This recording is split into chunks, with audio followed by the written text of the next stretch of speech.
Chapter 281. What the wind swept in one screech. Cal's chair screeched as he stood up. He started to walk away as he asked Tunka a question. When are we leaving? Their destination was, of course, Maple Castle. Tomorrow, we will go after the king's speech. The Empire had declared war first. The Whipper Kingdom's king had to say something as well in order to keep the morale of the soldiers and citizens up high. That was the way to lessen the fear and uncertainty in the minds of everyone. Cal nodded his head and walked out of the room. I guess I'll see you at the location of the speech tomorrow. Tomorrow was when they would all head to the battlefield. A spring breeze was blowing. Human, I can see the soldiers and warriors standing in the distance. It feels like we are finally going to fight. Cal took in the scent of spring as he headed toward where the numerous Whipper forces should be gathered. Priest Nim, I am not walking too fast, right? Not at all. I am okay. Cal responded gently while the 1,000-man commander started to smile. The 1,000-man commander clenched his fist after taking a look at Cal and the priest behind Cal who was covered in a white robe. This 1,000-man commander was responsible for escorting the disguised Cal. He had seen Cal before. The 1,000-man commander thought about that moment before he cautiously started to speak. Priest Nim, I saw you at the Battle of Maple Castle last time, and I just wanted to say that it is an honor to meet you again like this. The 1,000-man commander had not forgotten about the priests who had come to Maple Castle. They had given their all in order to heal the wounded.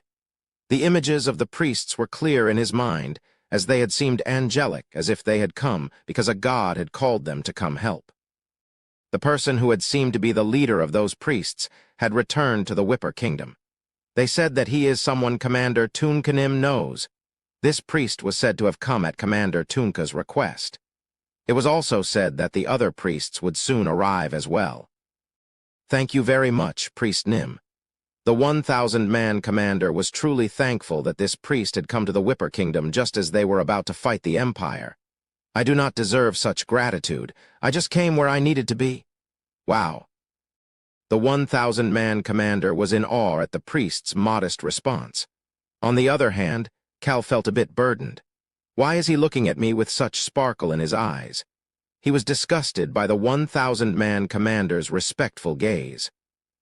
Cal wanted to quickly head over to where the soldiers were and get through the king's speech before heading to Maple Castle.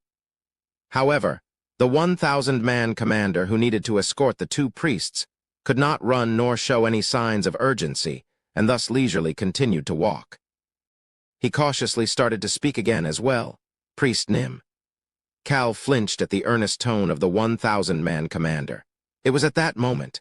It was right as Cal, the robed Choi Han, and the 1,000-man commander were about to turn a corner and head toward the large plaza in the distance.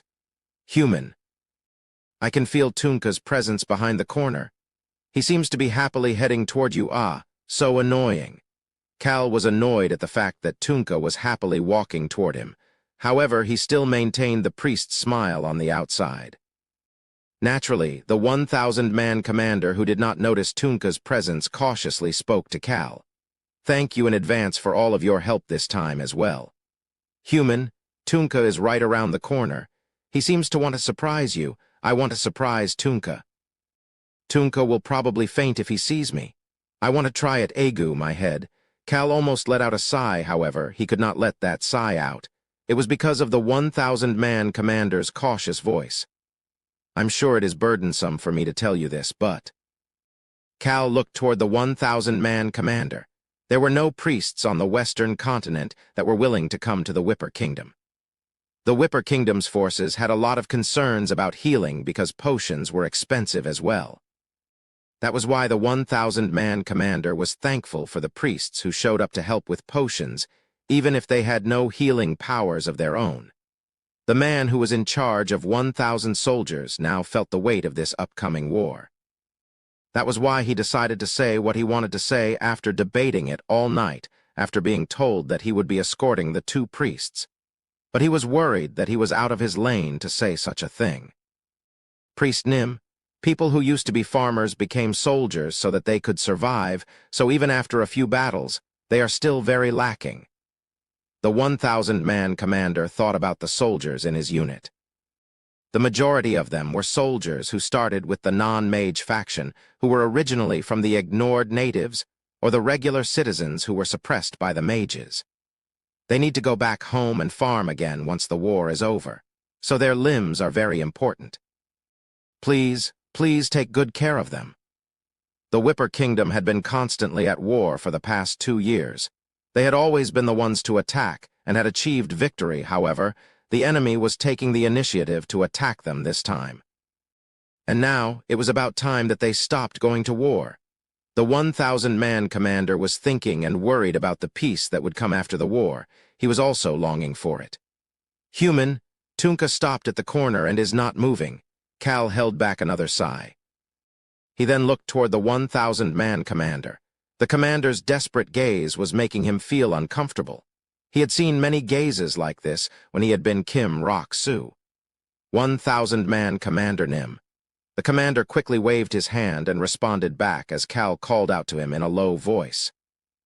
It was just some ramblings about what their situations are like, so please just let it in one ear and out the other. I feel like I may have burdened you by saying something I should not have said. This was not an order from my superiors. I just said it because I was worried. It'll be fine.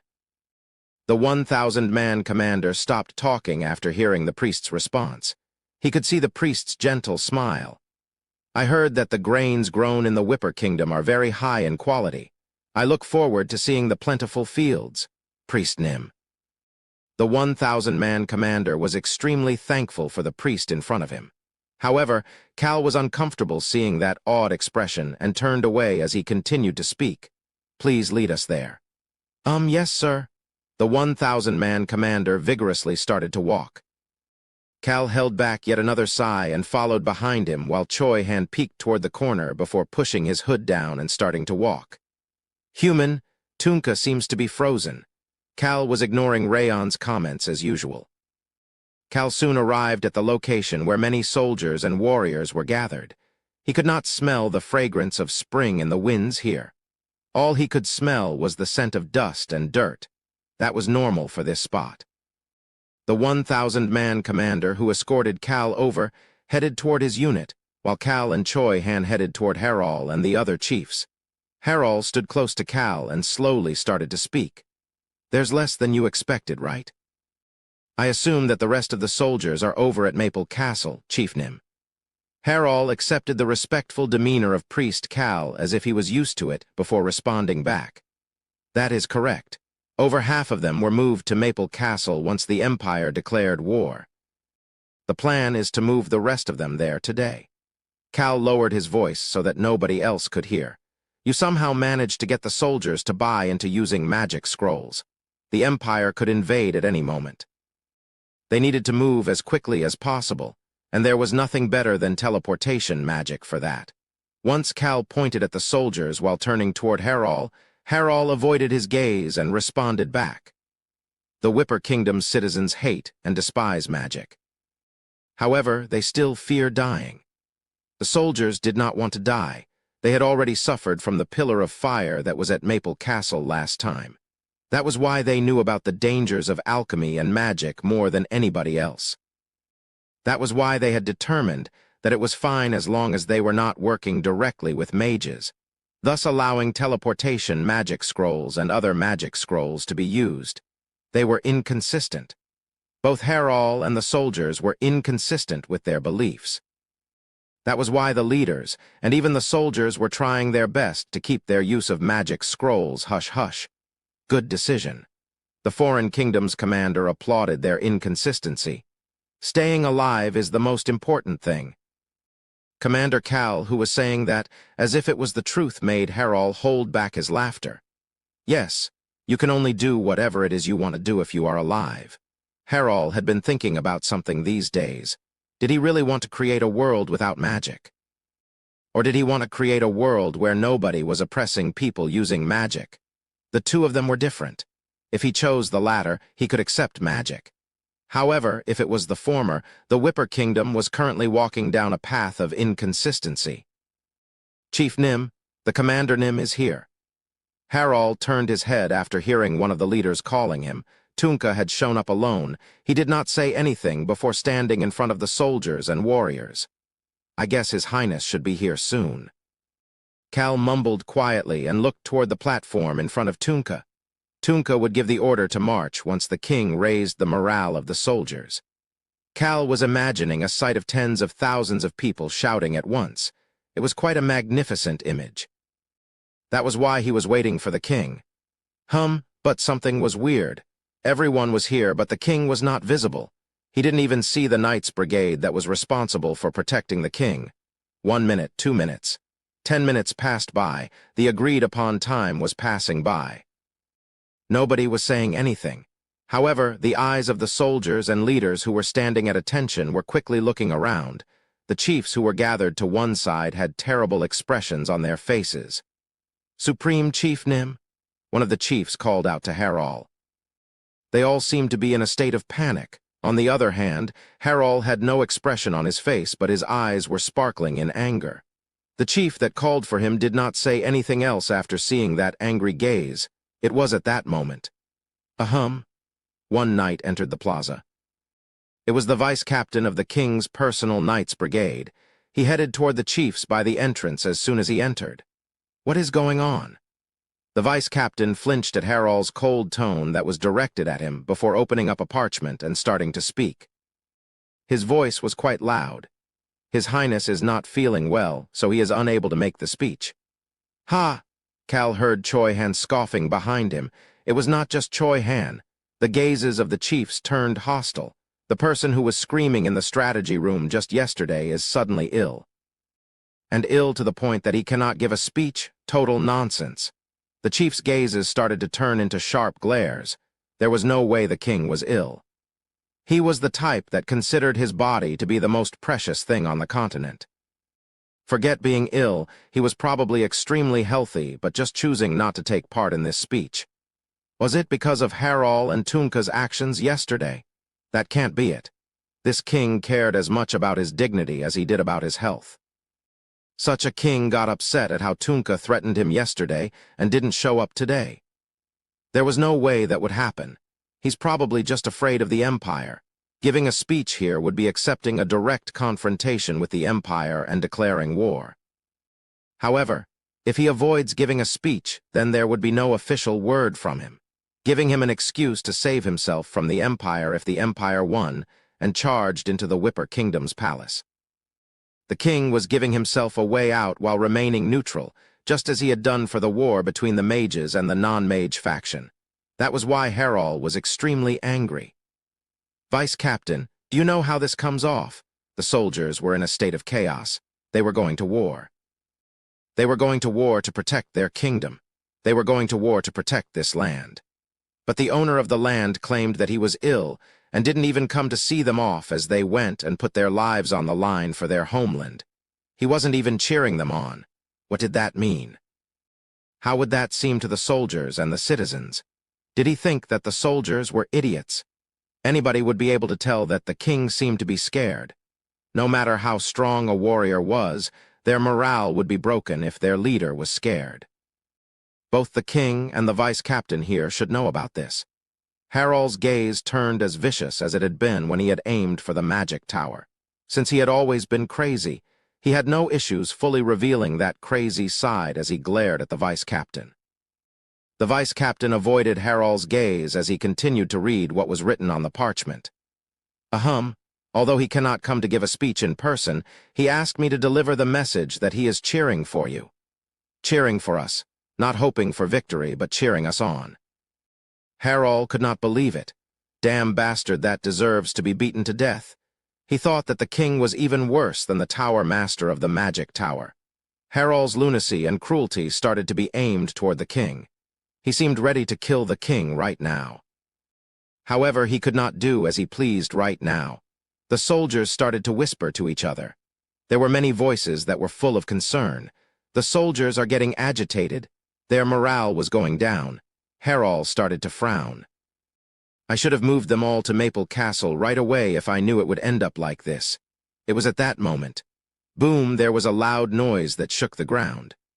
Harol then saw Priest Cal pointing toward the top of the platform. Cal was smiling. Harald turned his head. The person who had made the ground shake was heading to the top of the platform. Tunka. He stood on top of the platform. He then started to shout. I am stupid. Agu, Cal chuckled and facepalmed. A voice that was loud enough to drown out the whispers of the soldiers could be heard. I do not know any fancy words and my head doesn't work very well. However, I do know one thing. The soldiers and knights all looked toward Tunka. Why did you all choose to follow me? The warriors were all natives who were ignored and called barbarians. The soldiers were mainly regular citizens who were originally farmers. They had followed behind Tunka in anger when they were fighting the civil war against the mage faction. Why did you hold up your farming equipment, clench onto rocks, and follow behind me? Tunka's question filled the plaza. It was different than the charismatic speech most leaders gave before a war. The choice of words was bad and he looked terrible as he stood up there. Furthermore, his gaze seemed ready to pounce and kill anybody that bugged him. Tunka was indeed angry. Why did we fight? Why had the Whipper Kingdom's citizens attacked the strong mages in a frenzied state? The expressions on the faces of the soldiers who did not know what it meant to fight 2 years ago slowly started to change. The chiefs looked toward Tunka. Harald subconsciously walked toward Cal. Cal whispered to him in a quiet voice, "This is a chance." Tunka doesn't seem to realize it, though. Harald heard the warm voice that was quiet to the point that only he could hear. "This is your chance. It is the chance to get the citizens and soldiers to come together." The angry mob was reminded of how they had sought out blood while being in a state of frenzy. A new gaze different than the angry, crazed gaze from earlier appeared on Harald's face. Tunka and Harald. They were the center of the non-mage faction, and now the center of the Whipper Kingdom. Harald could hear Tunka's voice again at that moment. "I will only charge forward this time as well." Tunka looked like the crazy tyrant that had drawn people to him in the first place.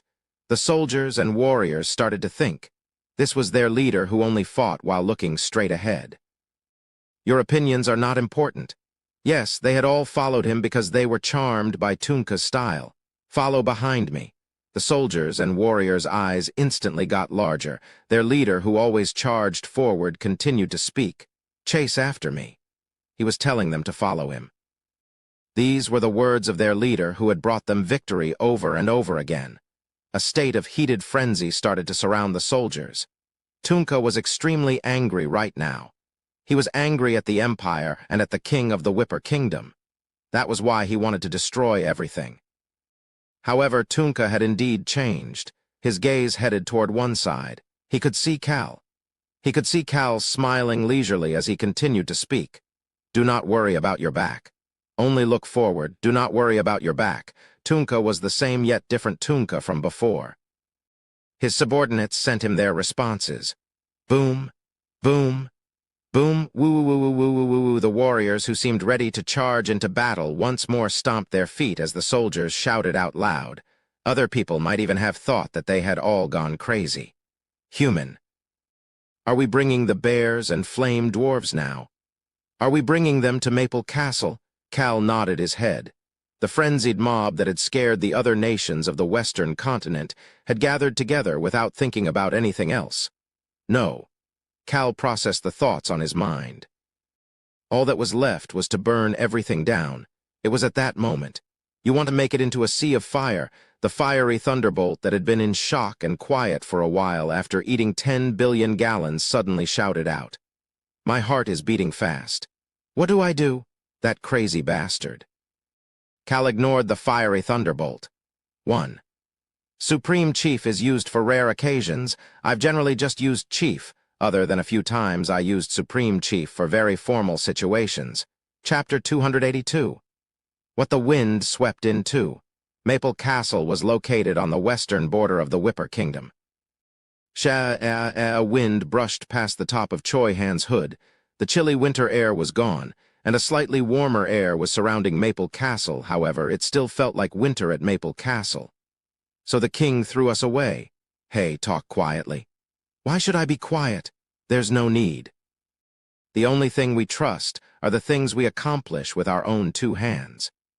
Choi Han, who had been stealthily walking around the corridor, stopped walking after hearing those voices. It was not a regular winter for Maple Castle. The king had chosen not to give a speech and officially declare war. Thanks to that, the atmosphere around Maple Castle felt as if you were standing in the middle of an extremely cold area. The people who had to face this coldness started to slowly show a single emotion. I will follow Commander Tunkanim until the end. Hey. Forget the Magoru or Mugoru or whatever they're called. Do you know what I had to do to get here? Aren't you in a similar situation? Of course I know very well. A venomous intent, the soldiers were starting to turn evil. This was only possible because the Whipper Kingdom's wars had originally started from a civil war. Oh, Choi Han and the soldiers made eye contact at that moment. Hello, Priest Nim. Hello, Priest Nim. The expressions on the soldiers' faces quickly changed to that of respect, as if they had never had that evil look in the first place. Choi Han slightly bowed his head to greet the soldiers before starting to walk again. Choi Han, it's different than how I imagined it would be. Choi Han remembered what Cal had said on their way to Maple Castle. Cal had seemed to be happy about something as he was smiling. I think the Whipper Kingdom's people are more rational than I expected. The soldiers are angry at the king and the empire, but they don't seem to have gone crazy. Cal's eyes had been sparkling. It was as if he was happy that he had originally come just to work, but now he could do it with more sincerity. The Whipper soldiers are all properly trained warriors. Who do you think would win if they fought against the Empire's soldiers? Choi Han looked back toward the soldiers who had greeted him. Their hearts were full of maliciousness. However, they had not gone mad. They were all looking toward the future. These people had won against strong enemies like the mage faction already. That was why Choi Han had been able to answer Cal's question without any hesitation. The majority of the Whipper soldiers have less than 2 years of training. Their system is less than 3 years old and is awkward as well. The Empire's soldiers would be properly trained in their system that has lasted through their extensive history. But I believe that the Whipper Kingdom's soldiers would win in a one-on-one battle. Training was important in a battle where your life was on the line, however, there was something else that was more important. You're right. Choi Han, they have no fear. Cal agreed with Choi Han's answer and happily smiled. Although Cal did not seem conscious of it, he seemed to be relieved. Choi Han thought about that memory and raised his head. The teleportation magic circle installed in Maple Castle. This was where the soldiers had teleported into Maple Castle, but the Whipper soldiers who had personally felt the usefulness of magic were actively avoiding this area. The soldiers chose practicality even when they knew it would make them inconsistent. Paat. The teleportation magic circle lit up. A number of people wearing white robes soon appeared. Long time no see. Elf Pendrick, who was covering his elf ears, as well as some of the sculptor assassin Frisia's subordinates, had come. Frisia and the sun god twins remained at the Empire. Choi Han looked around. The expressions on the faces of the soldiers lit up at the appearance of new priests. They were even happier knowing that Pendrick, a priest with healing abilities, was coming. Choi Han started to speak to Pendrick and Frisia's subordinates. Please follow me. The people who were here as priests to heal the soldiers followed behind Choi Han. Tap, tap. Choi Han walked down the stone path toward the castle wall as he thought about his conversation with Cal. Do I not need to do anything during this war? Choi Han could not reveal his black aura. Why wouldn't you do anything? Cal, who was in his priest robe, responded back with a shocked expression. Is saving people not work? Cal casually threw a bag with potions inside to Choi Han. Even without healing abilities, we need to heal the warriors and soldiers with potions. We'll probably be pulled in many directions as soon as the battle begins. We will be very busy, so stay focused. All Cal got back was a blank expression. Do you not want to do it? There was no way that was the case. No, not at all. I will definitely do it. It was more difficult to save people than kill people, however. Saving people suited Choi Han's style more. Choi Han would not fight during this war. However, he would be saving people. That weighed heavier on Choi Han's heart. Is it really okay for me to not fight? That question floated in his mind for a bit, however. He soon realized there was no need to think about it. Choi Han looked up once he stood in front of the staircase that led up to the central tower of the castle walls. Rosalind. Rosalind, who was wearing a mage's robe and had a smile that was as bright as the sun on her face, was also standing there. Behind her was Mary, who was wearing a black robe, unlike her usual choice of color, as well as a few others who were covering themselves up as well. There were also some people who were not covered up and stood there, while looking only straight forward. These were the mages originally from the Whipper Kingdom. They were now citizens of the Roan Kingdom and were only looking at Rosalind's back. The soldiers around them looked toward the mages with complicated expressions: anger, fear, hatred, gratitude, and relief. These gazes held all sorts of emotions behind them. However, the mages' gazes were stern, fight in the war. The way that their gazes were focused on one thing made them seem like swordsmen standing there with their swords drawn. Rosalind looked toward Choi Han and flicked her chin toward the staircase. "Shall we go?" "Yes." Choi Han and Rosalind started to walk up the stone staircase together. Choi Han felt the presence of the people following behind them and started to think. Although he could not fight, there were his friends he trusted to do it for him, and Choi Han raised his head. Tap, tap, tap. Many footsteps were heading toward one direction, and Choi Han heard a voice as soon as he arrived at the top of the stone staircase. "You're all here." The white-haired Cal greeted them while leaning on a ledge. "This spot has a good view, doesn't it?" They could see the tens of thousands of troops at the distance behind Cal's back. The Magoru Empire's forces. They were aiming for the Whipper Kingdom's Maple Castle. Damn, there are many more than I had expected. Choi Han started to frown. 1 hour ago. The Empire's forces had arrived in front of Maple Castle. An oppressive wind was blowing in from them. That wind was putting Maple Castle on full alert right now. The Whipper soldiers were clenching their weapons and giving off venomous vibes while smiling toward the priests and showing complicated expressions toward the mages. Their conversation was no more than something to help relax them. Boo-woo-woo-woo-woo-woo, Cal stopped, leaning on the ledge. Tunka and Herol were at the tower as well. Chief Herol made eye contact with Cal. "The Empire is making a move." That trumpet sound had come from the Empire's side. They could see a person standing in the front of the Empire's forces. Herol immediately started to speak. "Duke Houghton is leading the Empire's forces." Duke Houghton, the Imperial Prince's right-hand man and the Empire's only sword master. He was the one leading the knights.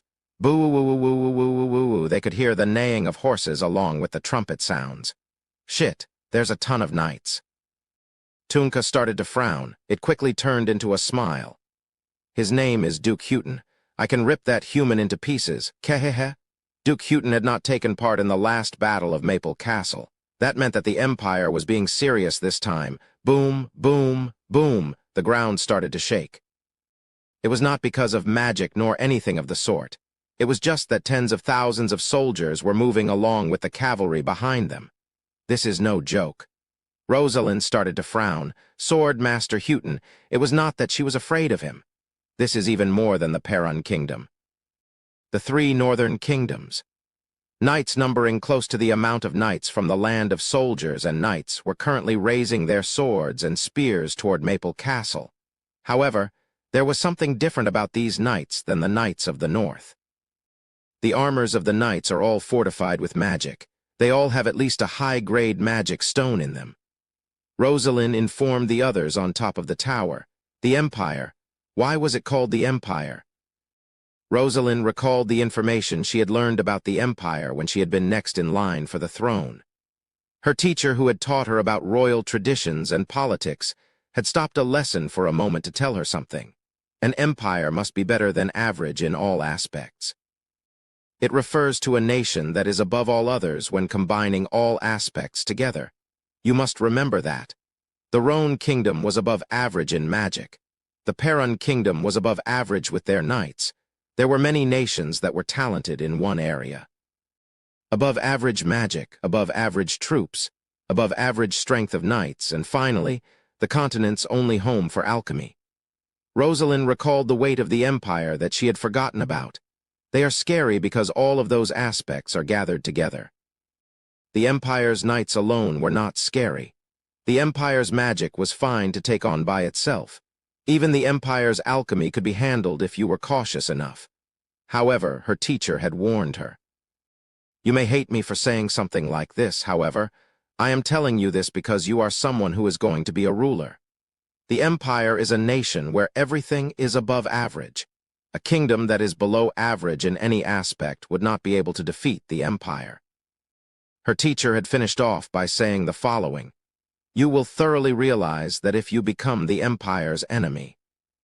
The Empire that was actually serious this time had brought knights that were at the level of the Perun Kingdom's knights with magic armors that had high-grade magic stones, something the Perun Kingdom would not be able to do. Boo-woo-woo-woo-woo-woo. Then the Empire's Mage Brigade appeared from behind the knights.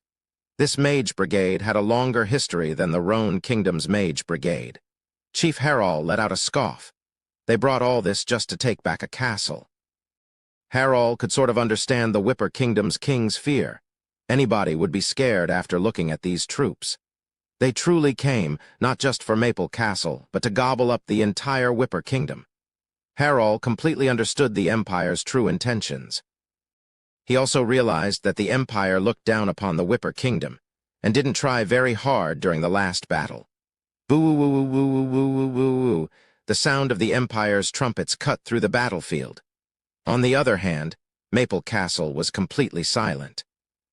Soldiers and warriors were already in formation at the castle wall since about an hour ago. Their pupils shook and clouded over for a moment. The venomous aura they had around them seemed to disappear a bit. It was because of the large number of knights and mages led by Duke Houghton. They felt pressure that was incomparable to what they faced in the last battle for Maple Castle and the Pillar of Fire. Fighting against that many mages alone would be hard enough. So can we win against them when they have so many knights as well? Some of them were having these kinds of thoughts. It was at that moment. Ah, boo-woo-woo-woo-woo-woo-woo, a shout that drowned out the trumpets could be heard. At the same time, they could see their commander leaning over the ledge of the tower. Ah-ha-ha-ha-ha-ha-ha. The commander was swinging the iron club in his hand while laughing. His eyes seemed like those of a madman. The soldiers all returned to their original gazes after seeing this. That craziness in Tunka's eyes was infecting the soldiers. There was a way for the weak to defeat the strong. The way to do that was to go crazy. There we go. Cal commented while looking at Tunka. He then slowly walked toward his group. Rosalind started to speak. It looks like the Empire will march forward soon. We will head to our stations now. It looks like I should head to the chiefs as well. Harald quickly added on. Cal calmly responded to the two of them. Watch until the end first. Excuse me? It was when Harald asked in confusion. Boo-woo-woo-woo-woo-woo-woo-woo. Another blaring of the trumpet could be heard, and the ground started to shake. Harald looked toward the enemies in the distance. Cal was looking at them as well. There's still one more left, mages and knights. That was not the end. Cal recalled the palace that was falling because of the terrorist attack when he went to the Empire. Cal's shield had supported the large tower that was falling. However, someone else took over in the middle in order to prevent it from crashing down. Alchemists. They had created a new pillar in the palace to support the roof. Cal recalled that unique way of using alchemy. That was why he had contemplated prior to this battle against the Empire. Would the Empire want a short battle? Or would they try to drag it out? They would want it to be short if they were aiming for Maple Castle, but they would want it to be long if they were aiming for the Whipper Kingdom. Boom, boom, boom. The ground started to shake. Dirt pillars started to rise up from nothing, similar to the pillar that had supported the roof of that palace in the Empire. One by one. The combination of alchemists and mages that had supported the palace through Sir Rex's group's terrorist attack were revealing similar large and sturdy pillars into the world. Rosalind gasped as she commented on it. They are as tall as Maple Castle. These pillars had shot up as high as Maple Castle. Alchemists and mages were standing on top of these pillars. Knights and soldiers were gathered underneath each pillar as well. Their formation seemed to be one that could take care of both long-range and short-range attacks. Harald subconsciously started to mumble. It looks like another castle has appeared. This now became a battle between two castles. he suddenly felt as if he could not breathe. The Magoru Empire was ahead of the rest of the Western continent in terms of military might, magic, and technology. The true appearance of the imperial prince who had pretended to be a good person was finally revealed. Cal started to speak at that moment. Good. That's what I wanted to see.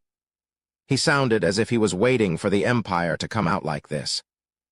Harol, as well as everybody else on top of the tower, looked toward Cal. However, Cal ignored their gazes and put his hand on the shoulder of someone wearing a robe.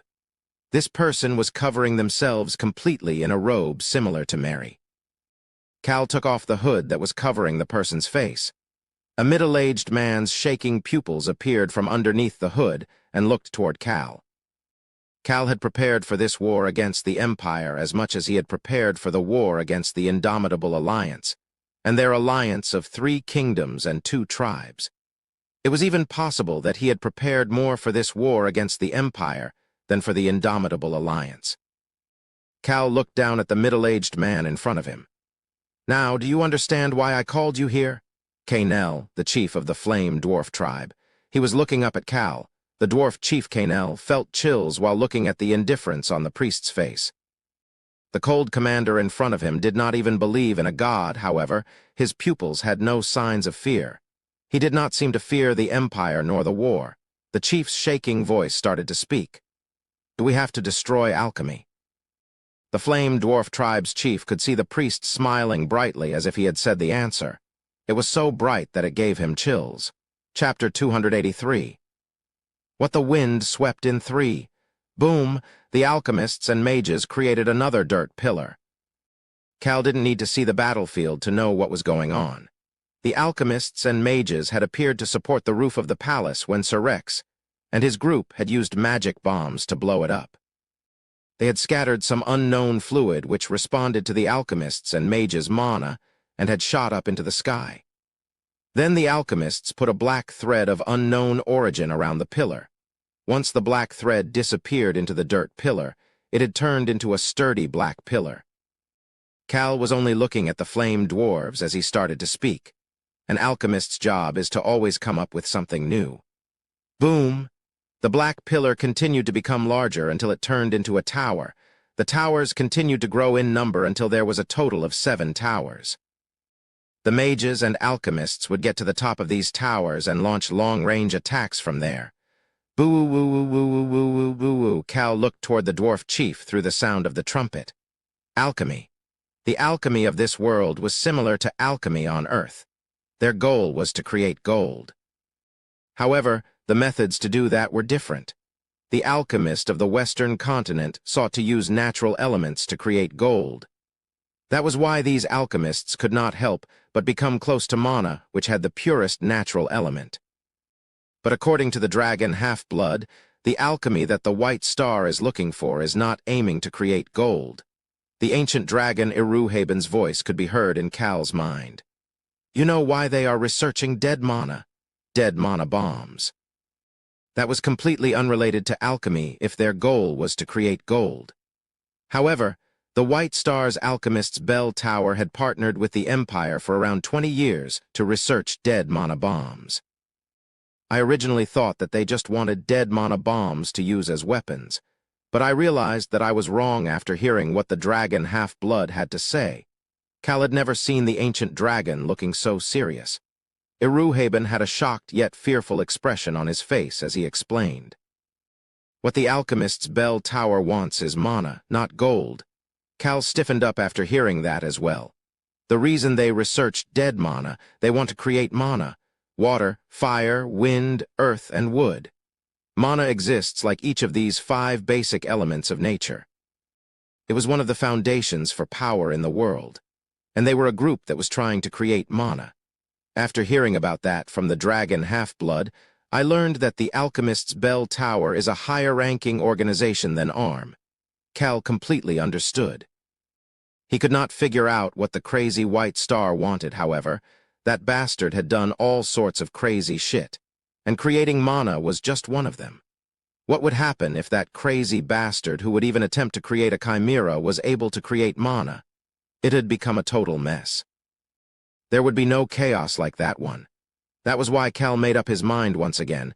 He was going to completely destroy the alchemist's bell tower. This was the first step to getting that done.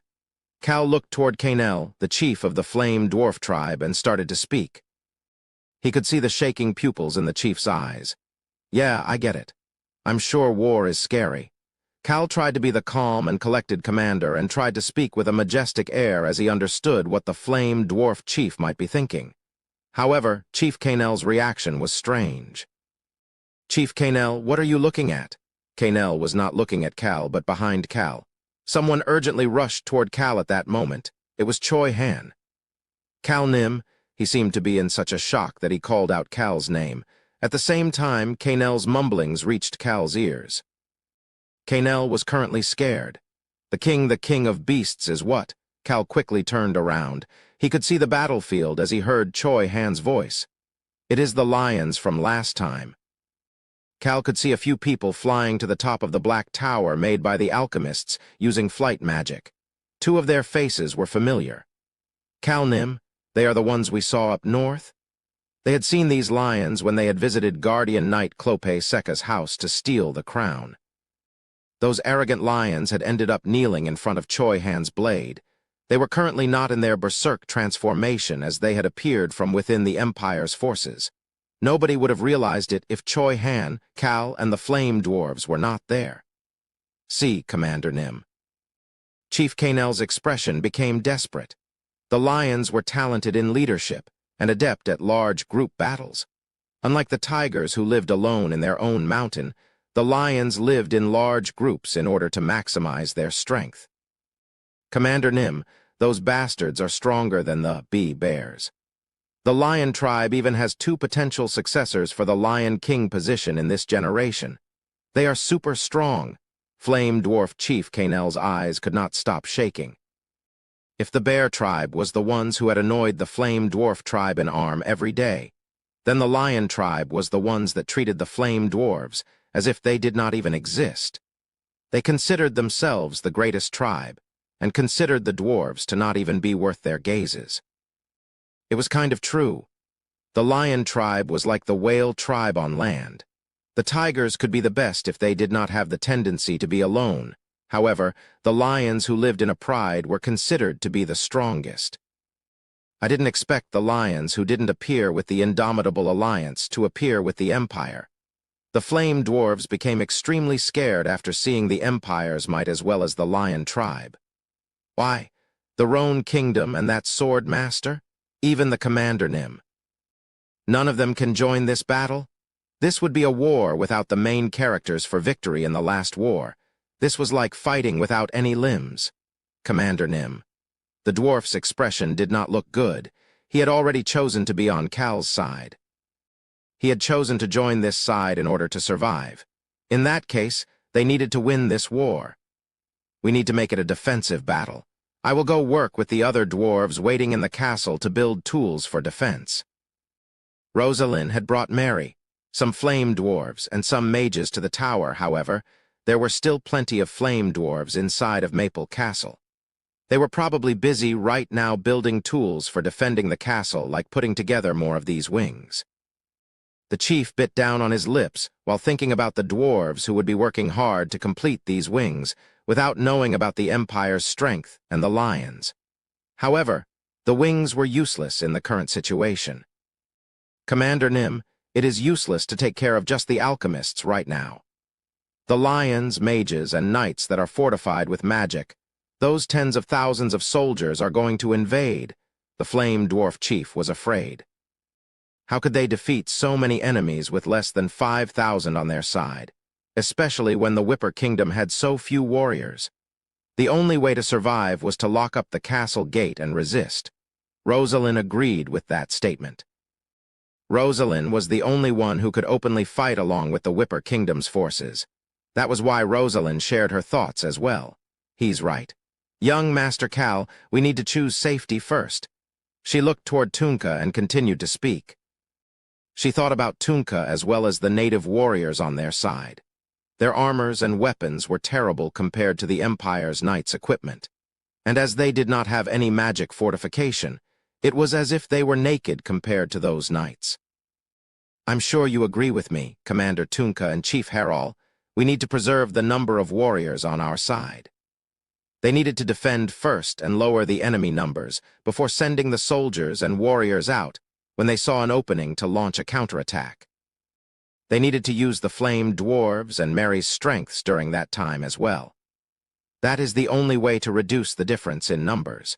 This is the only way to effectively defeat the Empire's overwhelming numbers when we are fighting without our limbs. Rosalind's analysis was blunt. She looked toward Cal with that blunt and cold gaze while the flame dwarf chief looked toward Cal with fear and urgency. It was at that moment. PFFT. Someone started to laugh. Rosalind's eyes opened wide. Commander? Tunka was laughing like a maniac who had a screw loose. Rosalind and Chief Canel did not get angry at Tunka's actions. It was because he was not laughing at the two of them. Chief Herol was smiling as well. There was also one more person who was smiling.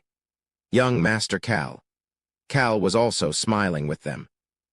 He could not help but smile at this feeling that he had not felt in a while. Rayon, who had been quietly invisible for a while, asked Cal in confusion. Human, what is going on? What is going on? It was making him think about the past. Long before Kim Rock-soo was a team leader, the newly employed Kim Rock-soo had gone out to take care of some business with his team leader when they were beaten to a pulp. Naturally, they had failed their mission. Kim Rock-soo had spoken to his former team leader when they were both still on the ground in pain. Team leader. Ah, listen to that tone of yours, you bastard. What is it? When do you think we will be able to fight using overwhelming strength? Do you think it is possible? I don't know. Don't talk about the impossible. That's too bad. What is? Kim Rock-soo had thought it was too bad at that time. His company was always lacking manpower and had to fight against large organizations or strong individuals even though they were weak. That was why they never had enough strength. Kim Rock-soo had never fought against an enemy while possessing overwhelming strength over that enemy. That was why he had said the following to his former team leader. My style is to cause a damn ruckus with overwhelming strength. You crazy bastard. Crazy bastard. His former team leader's voice brushed past Cal's ears. Kim Rock-soo had been disappointed at that time, and that disappointment continued even when he followed in the footsteps of his team leader and became the new team leader. The Empire was in possession of an overwhelming advantage. Miss Rosalind. Cal looked toward Tunka and Herol. He then turned toward Rosalind and continued to speak. Do you know what makes the Whipper Kingdom so scary? Excuse me. Rosalind asked in confusion while one of the mages who came with her responded back. He was one of the mages who had escaped from the Whipper Kingdom.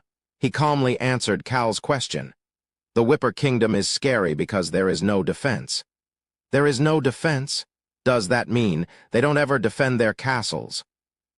Cal started to speak while the Flame Dwarf Chief and Rosalind stood there in confusion. The Whipper warriors have magic resistance. Ah! Rosalind gasped as she remembered that fact while the Flame Dwarf Chief's eyes opened wide from this fact he just found out.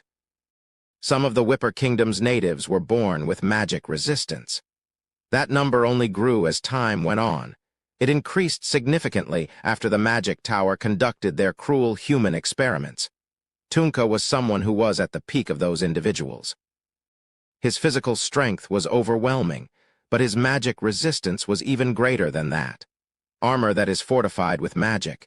It was just like regular steel to the Whipper Kingdom's warriors. They had innate abilities that allowed them to resist magic for a while. That was why they could charge forward without any fear. Even if the Empire happened to be caught off guard last time, the Whipper Kingdom's forces had still fought against the Empire's knights and mages during the last battle at Maple Castle, and they managed to win. The overwhelming difference in number. Why did the Empire need to prepare such a large number of troops in order to conquer the Whipper Kingdom? It was because they knew they needed at least this much to be victorious. Chief Herol, who made eye contact with Cal, started to speak. Defense is not in the Whipper Kingdom's dictionary. Ka-ha-ha-ha-ha.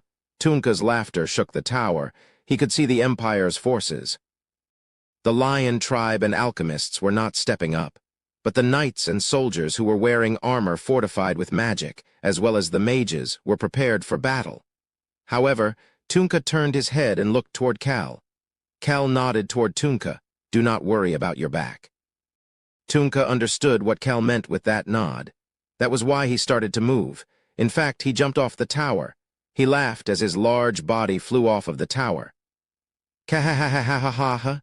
His crazed voice reached both the Empire's forces and the Whipper Kingdom's soldiers. These soldiers did not have magic resistance like the native warriors. They watched their leader fall from the tower. Boom! Tunka landed on the ground with a loud noise. Outside of Maple Castle, he was now face to face with the close to 100,000 troops from the Empire. He could also see Duke Houghton in the distance. Kehehe, an overwhelming difference in numbers. Had that not been the case when they went up against the mage faction, it had been even worse back then. They had nothing when they went up against the mages. However, he had won. No, we won. Tunka opened his mouth and shouted out loud. "Open the gates!" Defending, staying cooped up and defending the castle? They wouldn't ever do something like that. Screech, the castle gate opened. The warriors who were just as crazy for battle as Tunka appeared from behind the gate. Soldiers were following behind them. There were only a minimal number of people staying back to guard the castle. The rest of them were giving off either a venomous presence or a crazed look as they followed behind Tunka. Tunka remembered what Cal had told him before Choi Han and Rosalind had arrived. He looked down at his waist. There was a small but sturdy pouch securely tied on him. There was a small marble inside the bag. All of the soldiers had one as well. Young Master Cal. Rosalind noticed the pouches on the sides of the Whipper Kingdom's soldiers as they headed toward the Empire's troops. She flinched and looked toward Cal, who picked up one of those marbles and started to speak. Iruhaben Nim worked very hard. The marbles were filled with a fluid that was the same color as Rayon's eyes. He turned his head and looked toward Flame Dwarf Chief Kainel. "You'll be able to see it soon." The Flame Dwarf Chief flinched at Cal's gaze. He had not been able to see Cal's gaze clearly because he had been shocked by the lion tribe. Cal's pupils were not shaking at all. The commander confidently continued to speak. "You'll be able to see just what you need to do. We need to get rid of alchemy." Cal continued to speak as the chief thought about that. "You'll also be able to see how the weak are able to defeat the strong." The Flame Dwarf Chief's body started to shake. The Whipper Kingdom's forces seemed weak compared to the Lion tribe that ignored the Flame Dwarves and the Empire that was showing its overwhelming strength. The Flame Dwarf Chief, as someone who had always been a weakling, felt his fingertips starting to shake. There was a way for the weak to defeat the strong. What is that method? Going crazy and fighting without looking back.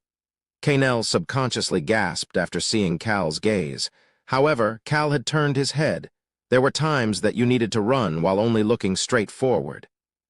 That was the case for the Whipper Kingdom right now. Cal started to shout as he knew how the Whipper Kingdom must be feeling right now.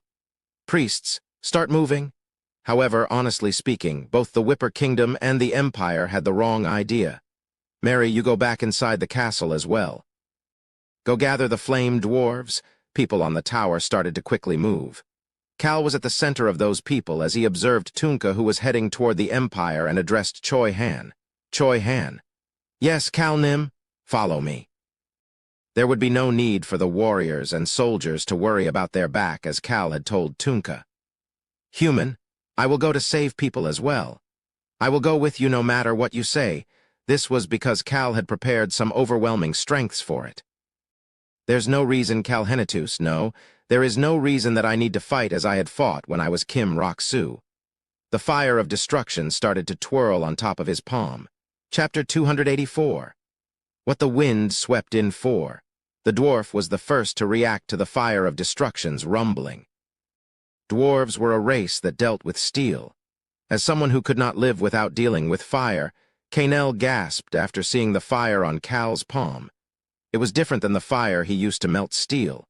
All he could feel was a wicked fire that seemed to want to gobble everything. Commander Nim Chief Kainel called out to Cal, however. Cal just glanced at him before starting to walk. Choi Han, who was dressed as a priest, lowered his hood and followed behind Cal. "Is it okay to just leave him like that?"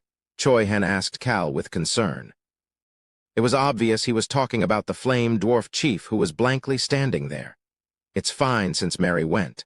Cal coldly commented that it was fine since Mary already went to gather the other flame dwarves, and that punk will move soon as well. Cal sounded certain as he said that. Cal headed down from the castle wall and entered the staircase to head back into the castle. He turned back around and looked out past the castle wall before descending down. He'd be stupid to just stand there after seeing that. Choi-hen also turned to look. He then followed Cal and headed for their destination. Behind Cal and Choi-hen's back was Tunka, who was charging toward the Empire's knights with just a club in his hand. Bang! The iron club and swords created loud noises as they clashed. Kehehe. The vice-captain of the Magoru Empire's 3rd Knights Brigade. He started to frown after hearing the laughter through his helmet. I didn't expect that he would suddenly dash out like this. He knew that Tunka held the title of the Whipper Kingdom's strongest individual. He was also the commander for this battle. Normally, in a battle like this, both sides would try to gain the psychological advantage or start with a small clash between the leaders. There were usually some formalities and class to start things off. However, this barbarian commander didn't care for any of that. He just immediately charged toward them. Go take him on. The glorious sword master Duke Houghton, the captain of the 1st Knights Brigade as well as the commanding officer of the Empire's Royal Knights Brigade. He had ordered the 3rd Knights Brigade to handle Tunka and the warriors who charged forward without any strategies. Teach that wild calf the strength of the Empire. The members of the 3rd Knights Brigade were wearing armor fortified with magic and riding on horses. The vice-captain scoffed while seeing Tunka running toward them without a horse. War was not child's play. That was why they were looking down on this barbarian who was rushing toward them without any support. However, the vice-captain's face had a frown that could not disappear. How is he so stupidly strong? He could feel a strong vibration from his sword that was fortified with magic once it clashed against the iron club. The vice-captain almost dropped his sword. It was not just Tunka's strength that was scary. Tunka's ability to jump up to his level when he was riding on a horse was shocking. Where is he? The vice-captain tightly grasped the shaking sword and caused aura smoke to rise. It was the moment aura smoke was spreading out from the sword of this high-grade expert. Bang! Ugh! The vice-captain's eyes opened wide as his helmet started to shake. His neck was then jerked back. Someone was holding onto his helmet. He. The vice-captain could see the barbarian leader smiling with his teeth showing. Crackle, crackle. Electricity started to come out of the helmet. The magic spell that was imbued in the helmet along with enhanced durability was causing these currents to protect its owner. It did not matter. The vice-captain's pupils started to shake. He soon heard something that sounded like thunder by his ears. Crackle. This out-of-this-world strength ripped the helmet apart as if it was a piece of paper. The destroyed helmet slowly fell off of his head. A wind brushed by the vice-captain's face. The barbarian leader who was standing on the back of the vice-captain's horse let go of the helmet. Clang. The destroyed helmet fell to the ground. The knight froze up after seeing Tunka's crazed face and glaring pupils. Tunka's hand grasped the vice-captain's neck. Magic sparks flew out of the armor as he did that. However, Tunka did not feel a thing. Why, you barbarian? Let go of our vice-captain, Nim? Another knight rushed toward Tunka. Even though he was just an average knight, electricity was flowing out of his sword because of magic enchantment. However, his sword could not reach Tunka. Bang! Ugh! A large-bodied woman's spear parried the knight's sword. It was Pelia, Tunka's left-hand woman and the tribe's greatest spear user. She was the one who parried the attack. The electricity did not affect her either, as she also had magic resistance. It was not just her. The Whipper warriors had all charged toward the 3rd Knights Brigade. Although they only had leather armor and simple weapons, with some of them just fighting with their bare hands, they all had no hesitation as they charged into battle. These crazy barbarians. The knight who had tried to rescue the vice-captain became anxious. They were smiling. Both Tunka and his left-hand woman Pelia were smiling with their teeth showing. Kahahaha. Tunka's laughter shook the battlefield. Boom, boom, boom behind Tunka and the warriors. The soldiers who had not entered the fray just yet were hitting the ground with their spears and causing the ground to rumble. These soldiers seemed as if they were celebrating one of their festivals that had been deemed to be barbaric, as they were breathing heavily from the excitement. None of them are sane. They were different than the Whipper Kingdom's forces from last year's battle at Maple Castle. They seemed to be even crazier than that time. This was especially the case for their leader. Ugh! The vice-captain was suppressed before he was flung off of the horse. The barbarian leader took control of the horse before glaring toward the knight who had tried to save the vice-captain. The knight found it hard to breathe as Tunka stared at him. However, Tunka was not looking at him. "Commander Tunka." The knight flinched and started to shiver after hearing the voice coming from behind him. He was relieved at the same time. Duke Houghton, the sword of the Empire. Duke Houghton had slowly approached Tunka while riding his horse. His voice was calm, however. The arrogance in his voice that showed that he did not consider Tunka to be his opponent was clearly visible. "It's been a while. I feel like it was just yesterday that I saw you in the Empire." "Where is he?"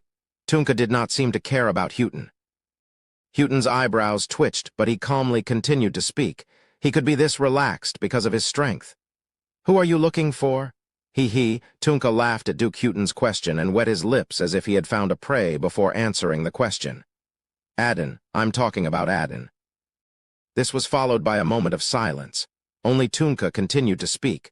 "Where is that damn coward Aden?" Aden. The Magaru Empire's imperial prince and the future king.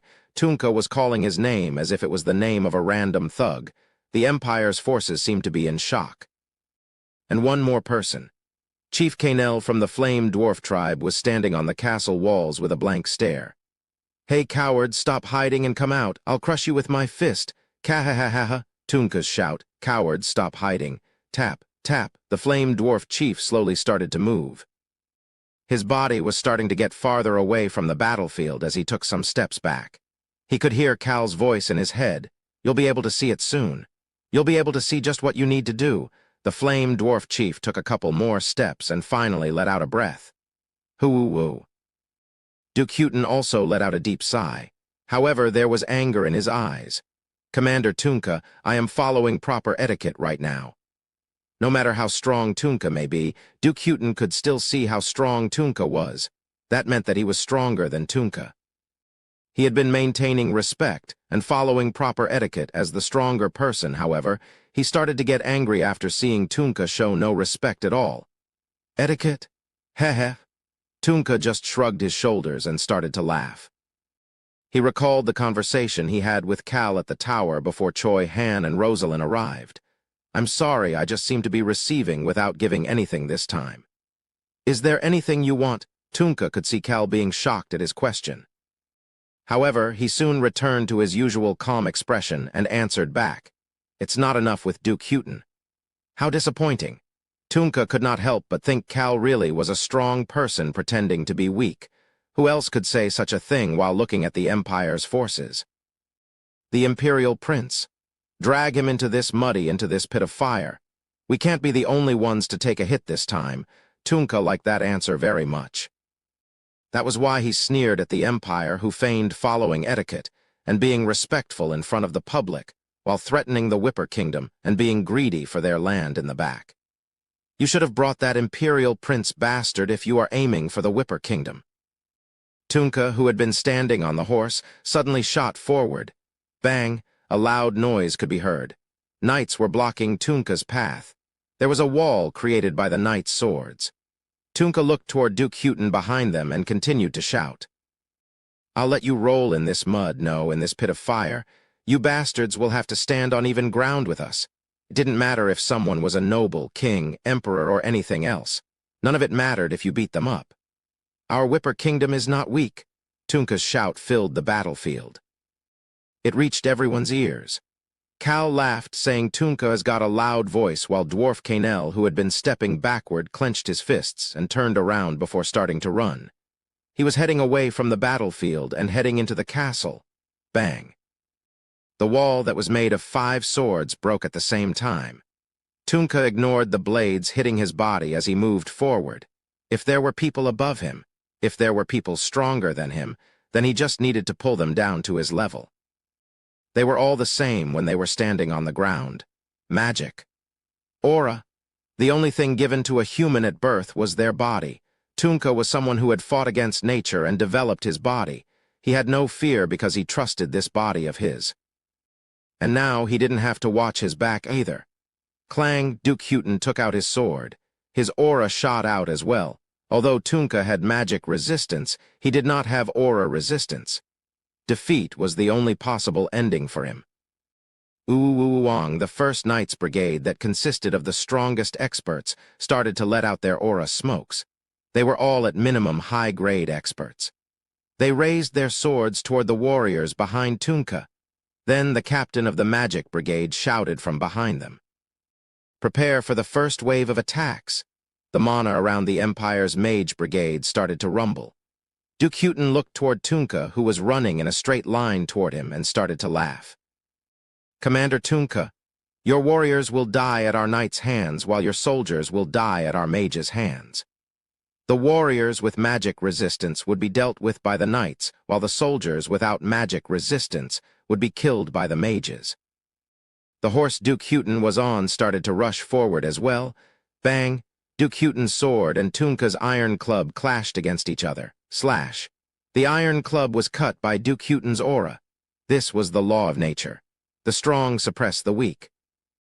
Duke Houghton lightly swung his sword around as he asked Tunka a question. Can you feel the direction of the wind? The wind was blowing from the Empire toward the Whipper Kingdom. The spring wind travels from the Empire to the Whipper Kingdom. The western continent's spring winds always traveled from the west to the east. Tunka picked his sliced club back up and rushed toward Duke Houghton. Bang! The moment the sword clashed against the sliced club, Duke Houghton smirked toward the barbarian, whose hair seemed worse than a lion's mane, and whispered to him. You should have just thrown away 80 years. 100,000 slaves for 80 years. Houghton removed one layer of his pretense. It was at that moment. What bullshit spring winds? Kehehehe. He could hear Tunka's laughter. He could feel the wind at the same time. There was a different wind than the spring winds that were blowing from the west to the east, from the Empire to the Whipper Kingdom. Duke Houghton's gaze headed toward behind Tunka. The wind was blowing. The wind was blowing from Maple Castle. The wind was blowing from inside Maple Castle to the outside. Screech, screech, he could hear some weird noises as well. It sounded as if some old machines that had not been used in a while were starting to move again. It was almost like the sound of a gear that had been off returning to its spot. That sound could be heard along with the wind. Kahahaha, it's here. I knew it. Tunka laughed and then glared at Duke Houghton as if he wanted to rip the Duke into pieces. My back is strong now. Kahahaha. Sha'a, a rough wind ate up the naturally flowing spring wind and changed the flow of the wind.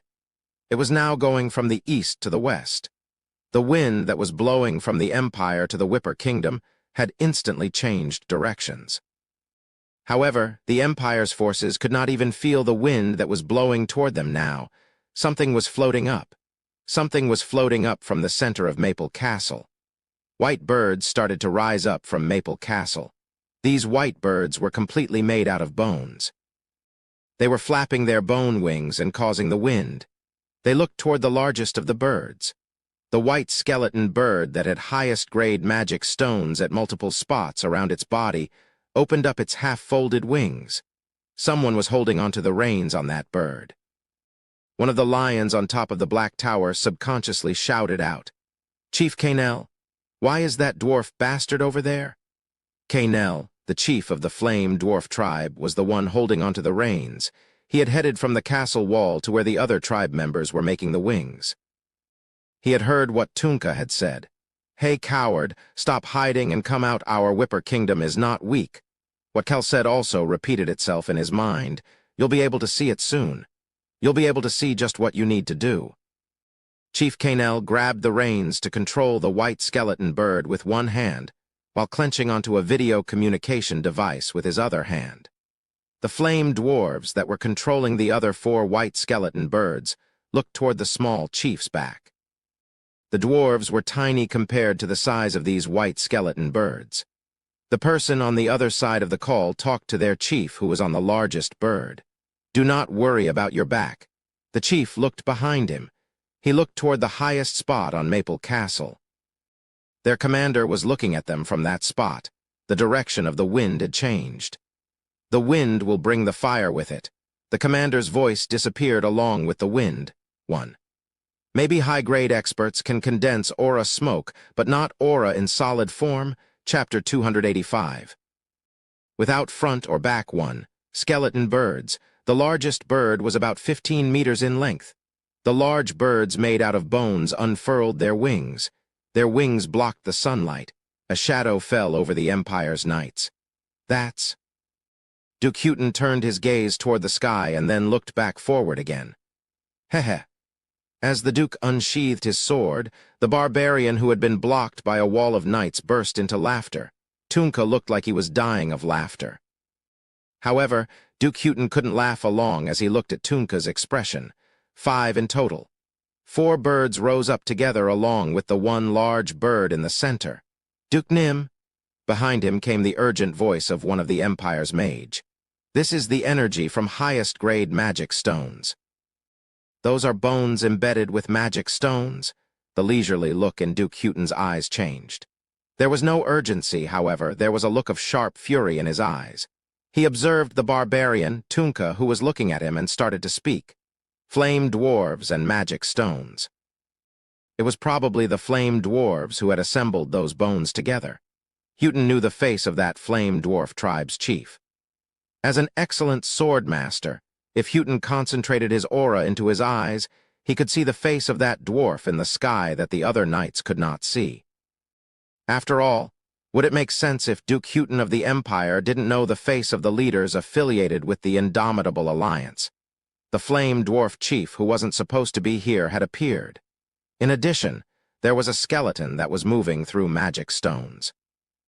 There was only one thing missing from the equation: mages. Anger was visible on Duke Houghton's face. The Whipper Kingdom was a place where all magic was supposedly eradicated. He was not talking about the Whipper Kingdom's mages. Duke Houghton looked past the barbarian warriors who were laughing at him and focused his gaze. It seems like the Breck Kingdom dared to interfere in this battle. The Flame Dwarves were captured and taken prisoner by the Breck Kingdom. Flame Dwarves were weak in creating magic devices, yet those bastards were able to create a bird like that. That was impossible without the help of mages.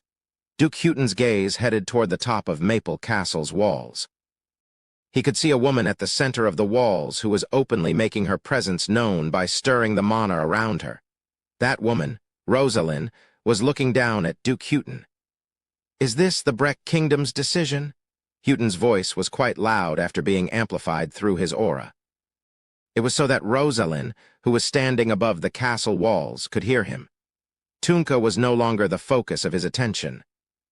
The Magoru Empire, which had built up its strength over hundreds of years, was not afraid of an enemy like the Whipper Kingdom that did not have an established history, and just ran wild with someone like Tunka as their leader.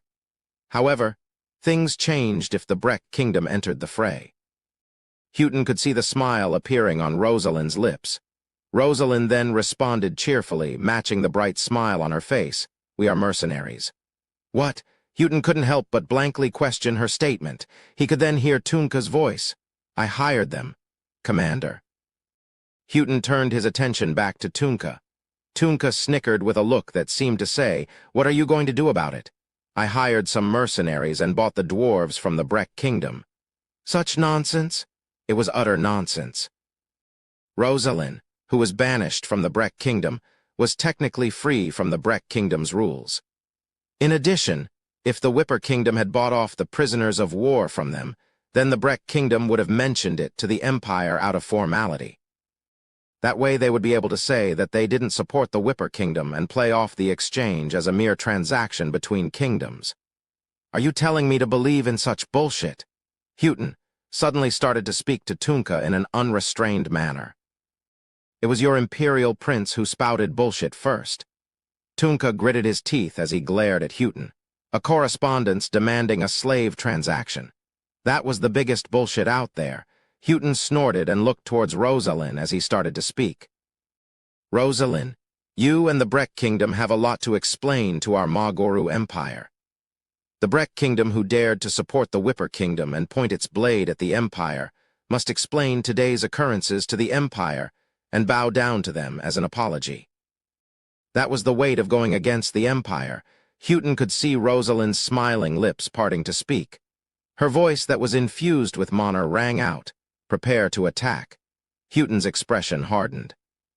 At the same time, the sound of a group of people swiftly climbing up the stone steps of the castle wall could be heard.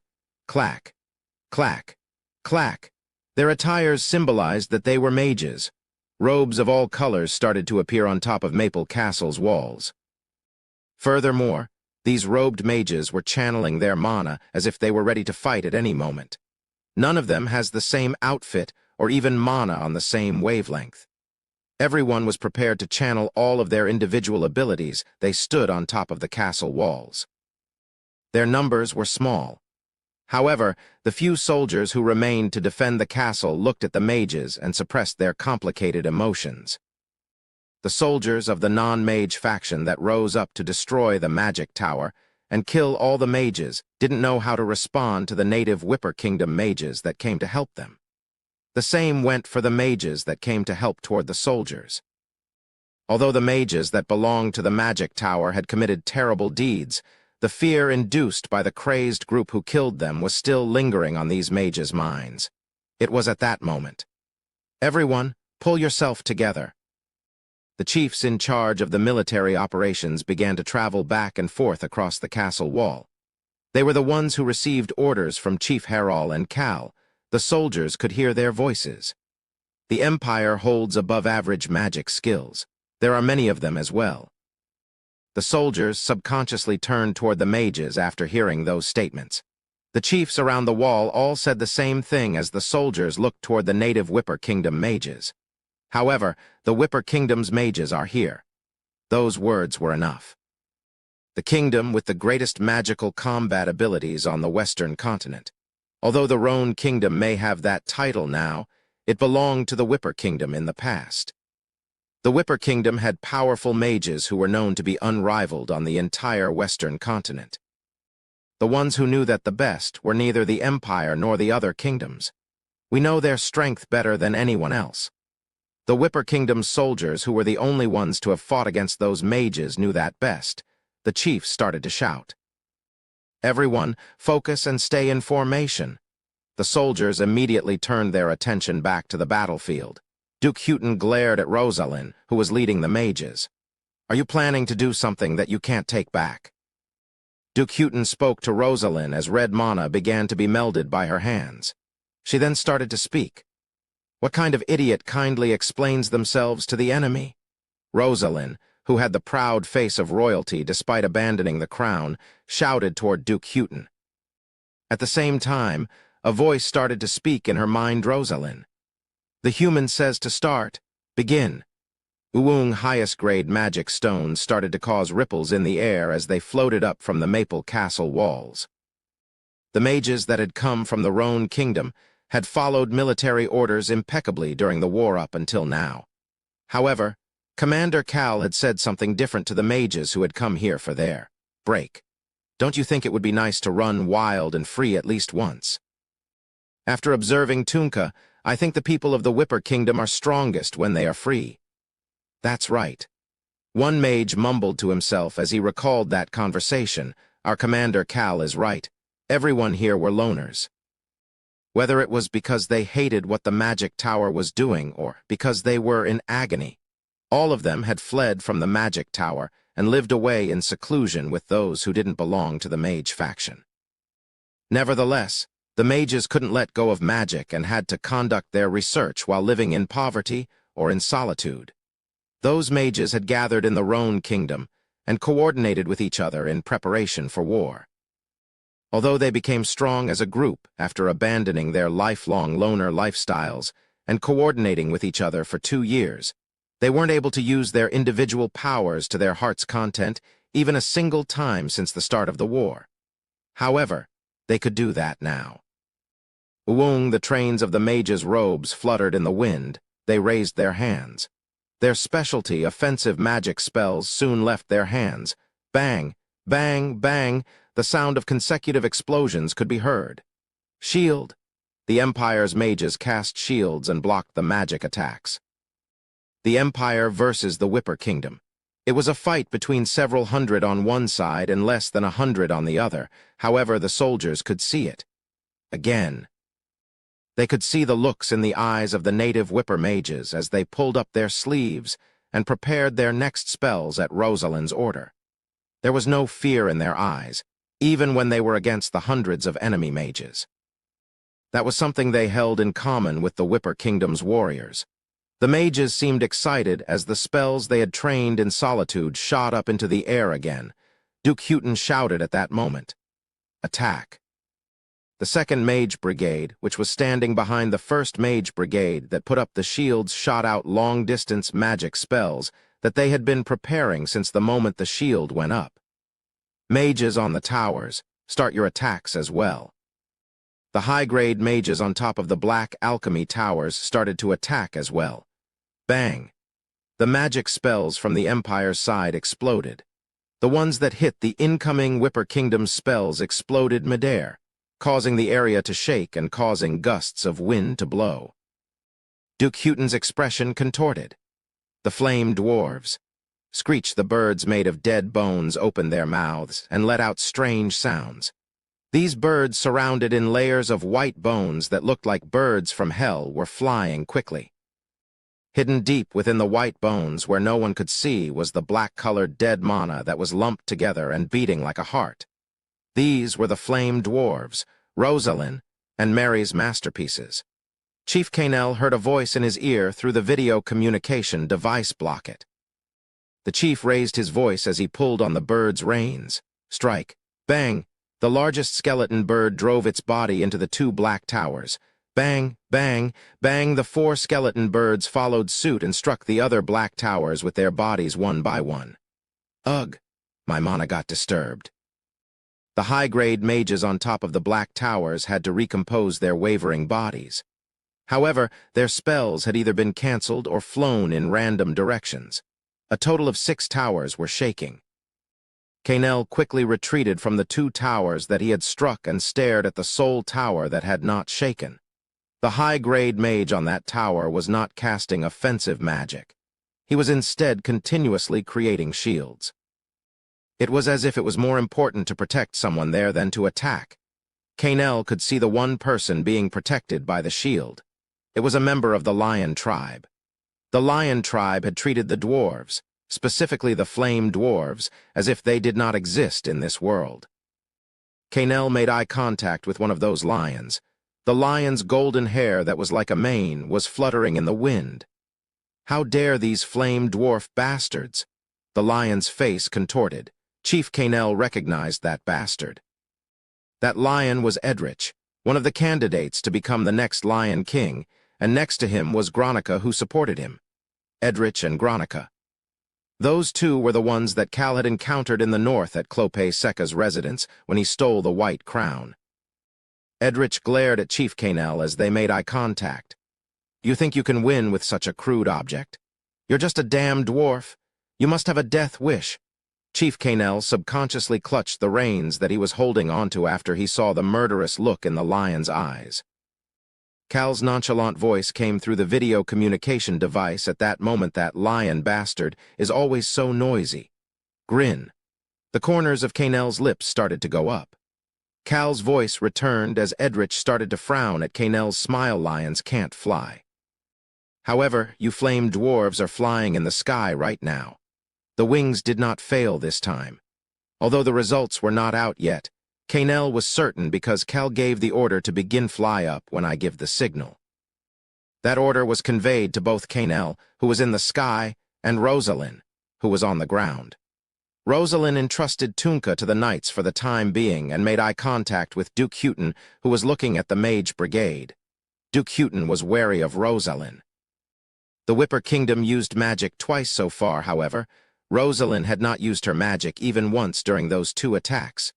Uwang, however, more and more red mana gathered around her. A bewitching red glow swayed around as if it was waiting for the right moment. That barbarian is also too relaxed. Tunka did not seem to be giving it his all, as if he was waiting for something to happen. What could it be? Duke Houghton subconsciously passed his hand over his scabbard. It was something he did whenever he was troubled. Duke, I plan to swallow the Whipper Kingdom this time, as well as the Caro Kingdom if the chance arises. Imperial Prince Adden's ambitions passed through Duke Houghton's mind. I'm a bit concerned about the Roan Kingdom, Breck Kingdom, and the North, though. I think I'll only be at ease if the Empire takes over the central area. As such, make sure to show overwhelming strength as you wipe them out. The Imperial Prince wanted a one-sided battle, and he had prepared accordingly. However, Duke Houghton had a strange sense of déjà vu. He felt that this battle wouldn't be easy. There's something going on. Rosalind, Tunka, the Whipper Kingdom, and the Flame Dwarves. They were all definitely waiting for something. What could that be? It was at that moment. Rumble, the sky began to rumble. The clear sky started to darken. At the same time, the red mana that had surrounded Rosalind instantly shot up into the sky. Duke Nim, it's a magic spell, an enormous one. What? Houghton looked up at the sky and started to frown as listened to the high-grade mage's urgent words. The high-grade mage quickly added on. This magic isn't being cast by one person alone. There is another person. An overwhelming amount of mana could be felt from where the black clouds were forming in the sky. It felt as if all the mana in the area was gathering over there. The Empire's mages felt stifled by such power. It was a natural response. The black cloud was made by a dragon. A cloud resembling the black dragon was made by Rosalind. We must avoid it. What? Houghton saw Tunka as he asked the question. He was running away. No, he was stepping back. He then heard Rosalind give an order as well. Put up the shields. All the mercenary mages who had been on the offensive started to put up shields. Houghton started to speak. Avoid it. Put up shields. He could see the skeleton birds soaring higher into the sky. It looked as if the skeleton birds were running away for their lives. Clack. A person covered from head to toe in a brown robe appeared beside Rosalind. The person's hand drew a vertical line from the sky downward. Houghton got goosebumps at that moment. The Empire's mages started to create shield after shield. Rumble. The roaring in the sky came to an end. And then Houghton's world, no, the world of all those who were here, became dyed red. A single streak of red. It was different from the flash of lightning. It was the true form of the fire of destruction. It wasn't a rose-gold-colored thunderbolt. It was blood red. A blood-red flame struck the ground. Bang! A deafening roar violently shook the earth. Cal, who was the one wearing the brown robe and standing beside Rosalind, heard Rayon's astonished voice in his mind. Human, didn't you say that you would only use a little bit of your power? Are you trying to collapse again? Rayon's two small front paws propped Cal's back. Cal could see Rosalind's shocked expression. He had previously spoken to Rosalind and briefed her on his plan. I'm just going to strike them with a small thunderbolt, so all you have to do is match me. Young Master Cal, you will cough up blood and faint if you use the fiery thunderbolt. I will only use a little bit this time. I can't let this power be exposed to the Empire too much and gain their attention. It was really just a little bit. He really had just thought of releasing a small thunderbolt. Cal's hands started to shake. What the hell? His body was fine. I only used a little, though. Cal truly used only the smallest fraction of strength he had ever used of the fire of destruction. That's why he was just slightly hungry. However, that fire's light had dyed his vision red. A strong red pillar that seemed to drown the battlefield in a sea of blood had shot down, and a lava-like heat swallowed up the spring air. The breathtaking power of the fire of destruction revealed itself on the battlefield. He heard the fiery thunderbolt's voice at that moment. Tall man, why did you only use a little? I still have to pay you back for the money. The existence that had enough destructive power to turn the frozen northern part of the western continent into a sea of fire. The fiery thunderbolt that had regained its true strength felt disappointed that Cal didn't use more of its strength. This crazy bastard. Cal was so shocked that his legs almost gave out. This unfathomable and overwhelming strength slammed everyone in the back. Chapter 286.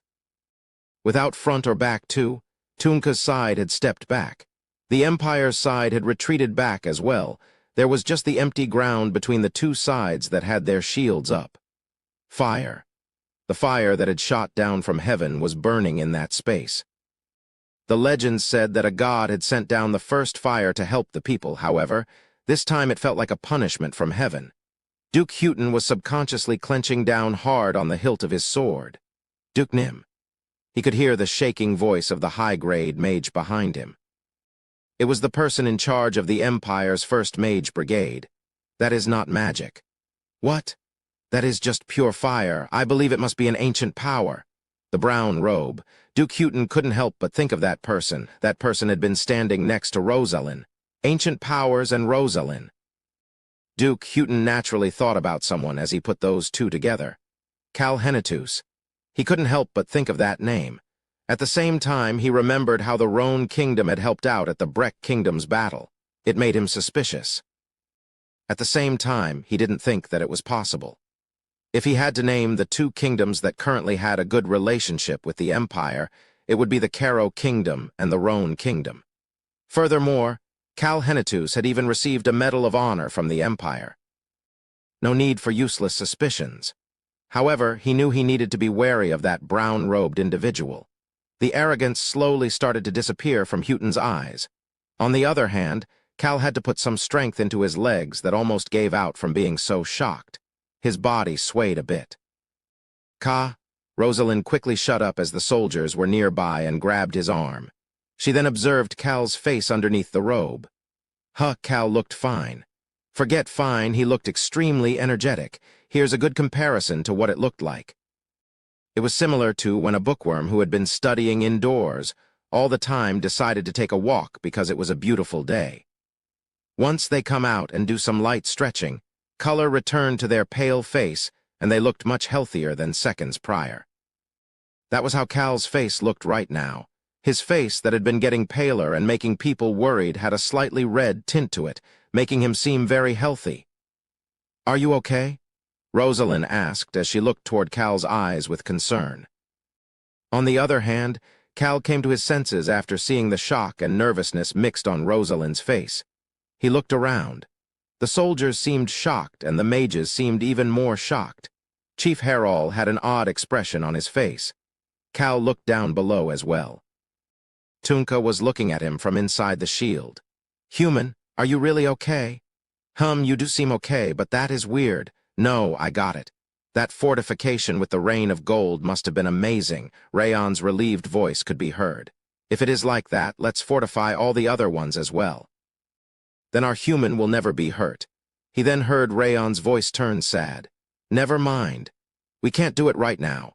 Fortification requires a lot of money. I do not have much in my piggy bank just yet." However, Cal did not pay attention to what Rayon was saying. Cal was looking at Tunka. Tunka was the only one who had a reaction other than shock. The bastard was looking at Cal while mouthing something silently. "Are we not doing it?" Smirk. Cal started to smile. He moved Rosalind's hand away from his arm and started to speak. "Please start." The gaze in Rosalind's eyes changed. The pillar of fire was still burning. This pillar of fire was almost as tall as the black towers made by alchemy. It was something that was giving off an aura that made it difficult to approach. However, the lonely pillar of fire looked shabby. "Put out the fire, move the formation." Duke Houghton's voice sounded like thunder as he commanded the Empire's forces. The soldiers quickly came back to their senses and started to move their formation. They were going to dodge this pillar of fire. I don't know why the pillar of fire struck down over there, but it is useless toward us. The pillar of fire had not struck the Empire's formation. It had just hit down on empty ground. It was a useless power if it didn't kill anybody. There are many other paths toward Maple Castle. Maple Castle was located in the middle of a plain. You could approach it on all sides. It would not be difficult for the Empire's forces to surround Maple Castle based on their numbers. In addition, the number of Whipper Kingdom's warriors and soldiers were not enough to take on the large number from the Empire that could easily surround the castle. This was especially the case as only tens of soldiers and mages were on the castle wall. We just need to be cautious of the dwarves and that pillar of fire. It was just a matter of time before they won. It was at that moment. Rumble, the quiet sky started to rumble again. Ah. Duke Houghton realized something. He had forgotten about it because of the shock that was caused by this fire that they believed was an ancient power. Rosalind and the unknown person's magic. Black clouds were still covering the battlefield. Shit! Duke Nim? Duke Houghton urgently started to shout. Activate the magic shields? It was now the magic spell's turn to strike toward the Empire's forces. Just take a look. Even the mages on top of the castle wall that was not covered by the pillar of fire were preparing red fire attribute magic spells. It was so that they could protect Tunka. That red pillar was used to separate Tunka from the Empire's forces before they launched these spells. Houghton finally realized Rosalind and the Whipper Kingdom's chief strategy. That was why he was frowning as he urged the mages to cast shields as the soldiers and knights curled up together and lifted up their shields toward the sky. Rumble. It happened once the sky stopped crying once again. Bang, bang. Red lights started to pour out from both the sky and Maple Castle. It was different than that fire of destruction that looked like flowing blood. Fire and electric magic spells filled the area. Ugh! The mage next to Duke Houghton stumbled as the ground continued to shake. It was intense. Even Duke Houghton got the chills as he watched the rose-gold-colored thunderbolt coming down from the sky. However, Duke Houghton was able to slowly straighten himself back up. He looked around where the magic spells had struck. Duke Nim, nobody died. None of the Empire's forces had died. There were some who were injured, but nobody was dead. However, Duke Houghton could not laugh about this situation. What is that? Duke Houghton could not hide his shock as he looked forward. A wall was created with the blood-like pillar of fire at the center. A furiously burning wall of fire appeared in front of the Empire's eyes. This fire with electric currents that was made from magic was burning up in the form of a wall. Duke Nim, all directions are blocked. Houghton heard the knights shout. He could see it as well. A wall of fire was surrounding Maple Castle. It looked as if nobody could enter. The Whipper Kingdom had repeated the same thing that the Empire had done in the past when they had left a wall of fire before retreating. However, one thing had changed. They didn't block all of it. They left an opening. The Empire had left the everlasting flame made from alchemy on all sides of the castle in order to prevent the Whipper Kingdom from approaching Maple Castle. However, the Whipper Kingdom had left an entrance. It was the spot that the blood-like pillar of fire and the rose-gold thunderbolt had landed. There were no fires in those two locations. Only dust was flowing around in that area. He could also see the gate into Maple Castle beyond that area as well. The Empire could try to take Maple Castle without touching the wall of fire if they went past that area. Ha, ha, ha, Duke Houghton let out a laugh. Right in front of the gate, in the area without fire, he could see people starting to fill that area. Tunka was the one in the front. Behind him were his subordinate warriors with the soldiers behind them. The mercenary mages and Rosalind were on top of the castle wall above the gate. He could also see the brown-robed individual. The brown-robed Cal looked toward Tunka's back. Tunka felt his gaze and stood in the only opening within the wall of fire and glared at Duke Houghton and the enemies. He recalled the conversation he had with Cal prior to the battle. Cal, thank you for helping us out, but the warriors and I will fight. Chief Herald agreed with Tunka. We just ask for your support. We will ask you to help if we are put in a dangerous situation. However, we want to try fighting with our own strength first. A fight against the Empire. The Whipper Kingdom needed to show that they could hold their own for a while.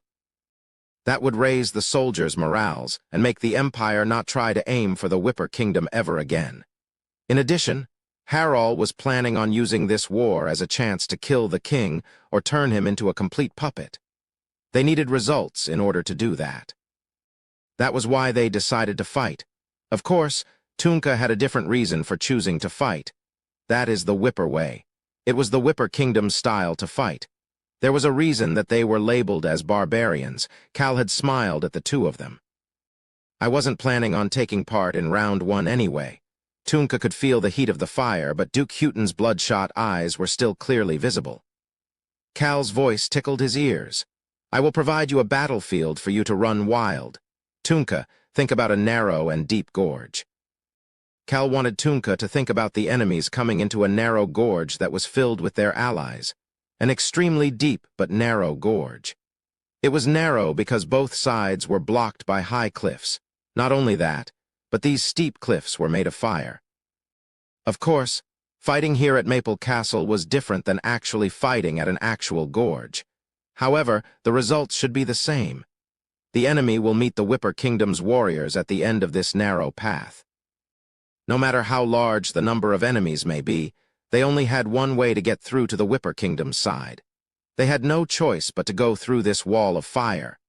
Tunka, if they can't get past you and the warriors, then they cannot step into the Whipper Kingdom territory. Tunka touched the pouch hanging on his waist. Cal had said that the marble inside this pouch was the ingredient for the pillar of fire used in the battle against the indomitable alliance at the Gorge of Death. The fire in the gorge will not go out. I will make it that way, so just look forward. What do you think? Is this the battlefield you wanted? What do I think? It was perfect. Tunka liked this battlefield a lot.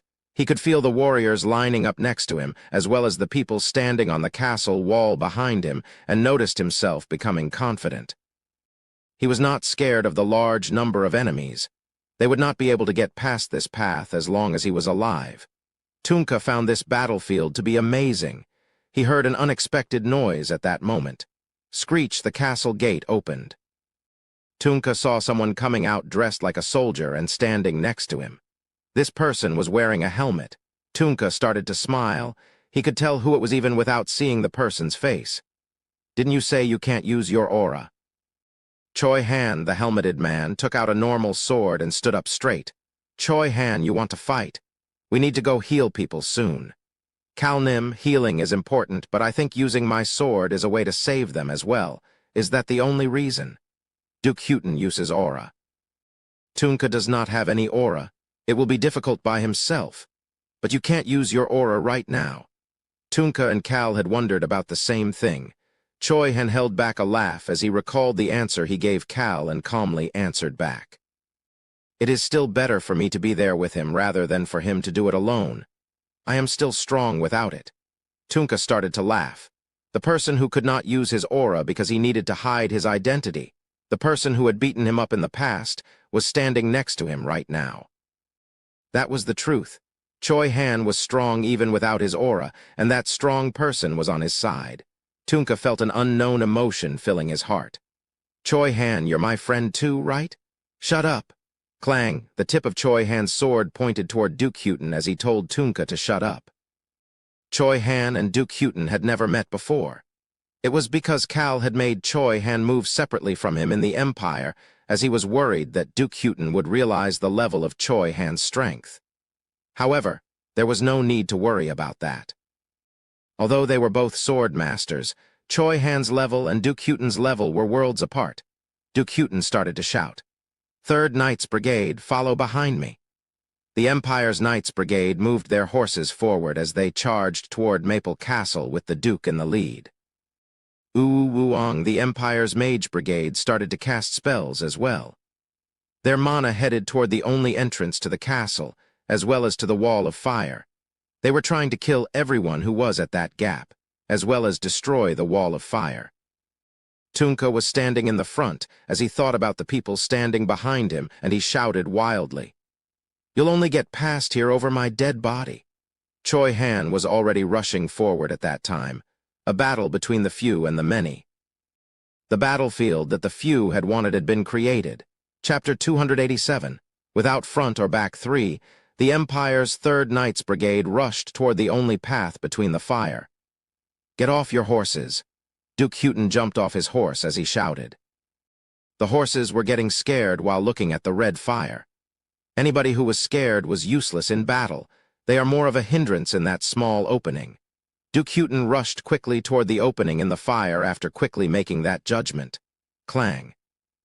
His sword, no, his aura shot up toward the sky. His silver-gray colored aura that resembled the color of his sword shot up to the sky. the Sword of the Empire. Duke Houghton had been given that title because he was a sword master, and because the color of his aura was the color of a sword. "Follow the Duke Nim." The captain of the 3rd Knights Brigade gave the order, and the knights who had gotten off their horses wrapped around the Duke as they headed toward the castle gate. "Ahahaha, you came down to the ground in the end. It's only fun when we are on the same level. Kahahaha." Duke Houghton could see Tunka charging toward him. Once Tunka and the warriors moved forward, the soldiers behind them put up long spears and bows to cover the gap. "You cocky bastard." Duke Houghton grumbled as he kicked off the ground with the aura-covered sword in his hand. Tunka and Houghton. The two of them were only looking at each other as they ran toward each other. "You're just a damn arrogant barbarian. I'm going to kill you." Houghton's pride had been hurt. They kept getting toyed with by the Whipper Kingdom, and even the flow of battle had changed when he was the one to come with the overwhelming numbers. He had rushed forward to change the flow of battle once again. It was also to buy some time. And finally, "I will kill you." It was to kill Tunka. Tunka was now within Duke Houghton's range. Duke Houghton could now attack Tunka at a range that a stupid barbarian without aura could not reach him. He could do so because of his aura. Just like how mages and regular citizens had different values, people with aura and people without aura had different values on the battlefield as well. Wuong, the silver-gray aura shot up toward the sky. It then shot down at a quick speed. Kill Tunka. Duke Houghton's first attack that had the desire to kill Tunka had started.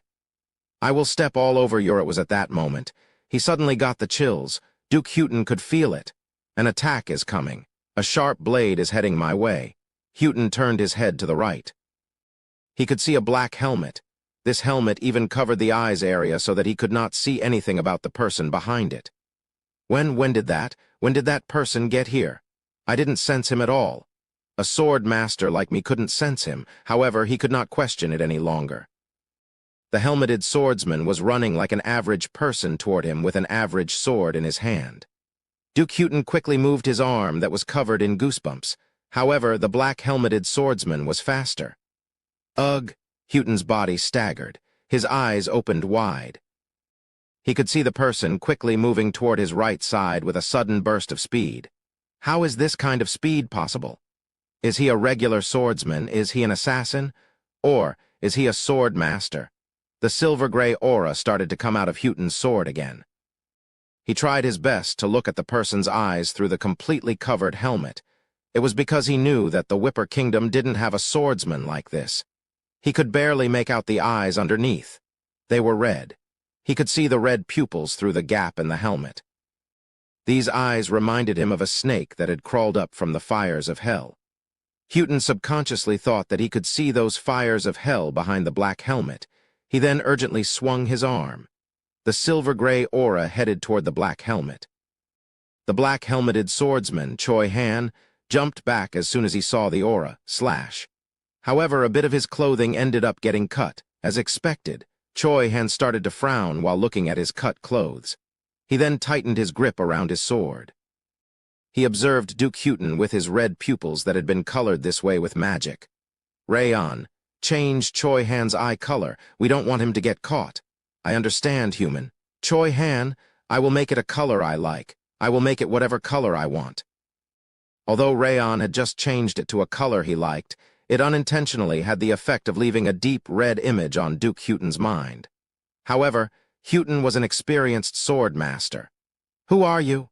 Choi Han answered Houghton's question by pointing his sword again. Houghton stared at the crude black helmet. This person was wearing a regular outfit instead of armor. Furthermore, he was using a regular sword without any aura. "Duke Nim, I will handle him."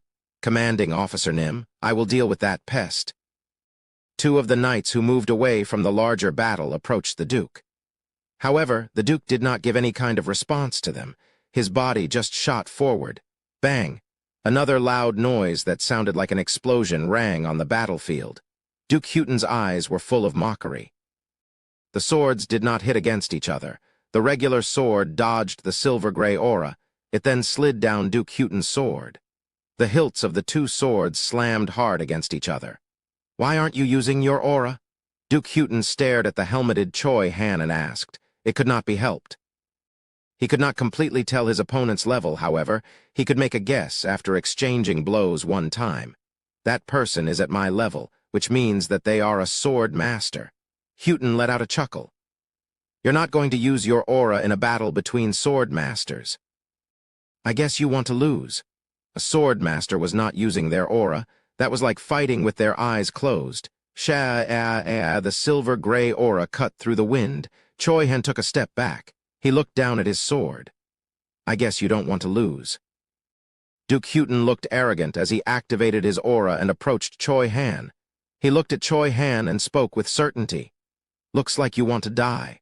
Fighting against a sword master without using aura, that was the truth. That was the same as saying you wanted to die. Choi Han clenched the hilt of his sword. His red pupils focused on Duke Houghton's stance. He was observing Duke Houghton's movements. He was like a snake waiting in the grass for prey as he carefully observed each and every one of Duke Houghton's movements. He returned to the Choi Han of the past when he couldn't use aura. Duke Houghton was said to be someone who followed the typical course of an elite. He was born in the greatest Duke household of the Empire and learned from the Empire's greatest swordsman as soon as he showed a talent for the sword, with his results being that he became a sword master. That was why his style was elegant and full of formality. However, Choi Han's style was on the opposite end of the spectrum because he had learned to survive. He did not know of any sword arts until he developed his dark destruction sword art. He had just done whatever he needed to do to survive. Choi Han's body shot forward. Duke Houghton and Choi Han clashed once more. Choi Han thoroughly dodged the aura again, however. He was not able to land any attacks on Duke Houghton. Those useless clashes continued. You studied a refined sword art. Duke Houghton was leisurely commenting on Choi Han's attacks. He had become calm once again, as if he had never had the goosebumps earlier. Who? He then heard a sneer. The helmeted swordsman was sneering at him. Choi Han was laughing at Houghton calling his sword art refined. He then stretched his helmeted neck. Now I'm getting the feel for it. His senses had finally returned. Choi Han started to smile. The forest of darkness. His senses from back then had returned. Choi Han had decided to fight in order to help Tunka and the Whipper Kingdom. However, there were other reasons as well. He had a sudden thought after he saw Duke Houghton on the battlefield. What if I fought without using my aura? Choi Han wanted to get control of the complete darkness. In order to do that, he needed to return to when he had created this incomplete darkness. When had that been? It was when he was living in the forest of darkness. Choi Han was a weakling until he became a sword master. He was always living in despair and fear. However, those emotions had settled down once he became stronger. That was why he needed a situation like this. He needed to go back to when he had a weakness. Wouldn't that help him see past this wall in front of him? Choi Han charged toward Duke Houghton again. Ugh, block them, shoot the arrows. Warriors, do not stop. He could hear the voices of the soldiers and knights fighting in front of the entrance. The Empire's soldiers and knights were rushing in like flowing water with the 3rd Knights Brigade in the front. The soldiers were pushing forward and aiming for the gate as Houghton and the Knights Brigades fought against Tunka and the other strong warriors. Do not allow the enemies to get to the gate. Feet, tie their feet up.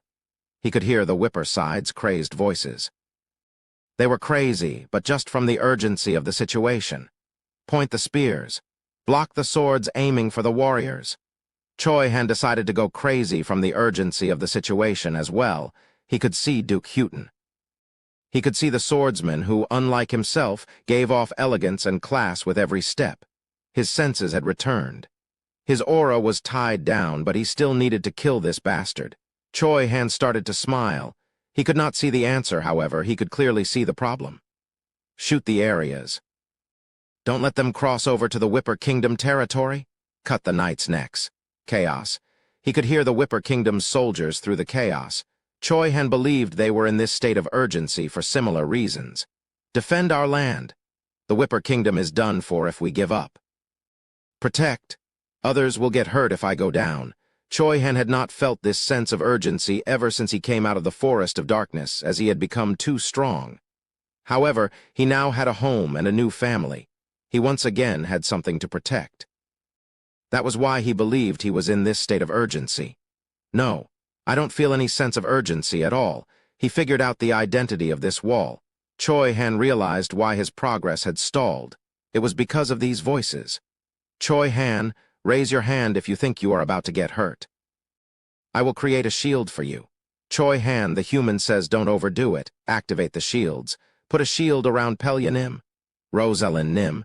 Round 2 of the electricity magic is going. Fire, don't let them put out the wall of fire. Continue to use fire magic. Point the spears. Soldiers in the rear support the soldiers up front. We'll all be stomped to death if we are pushed back. Move to the back if you are injured.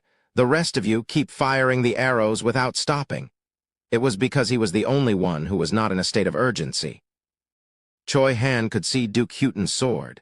He seemed to have prepared properly as the aura around the sword aimed for Choi Han's openings. It was an attack that was filled with elegance.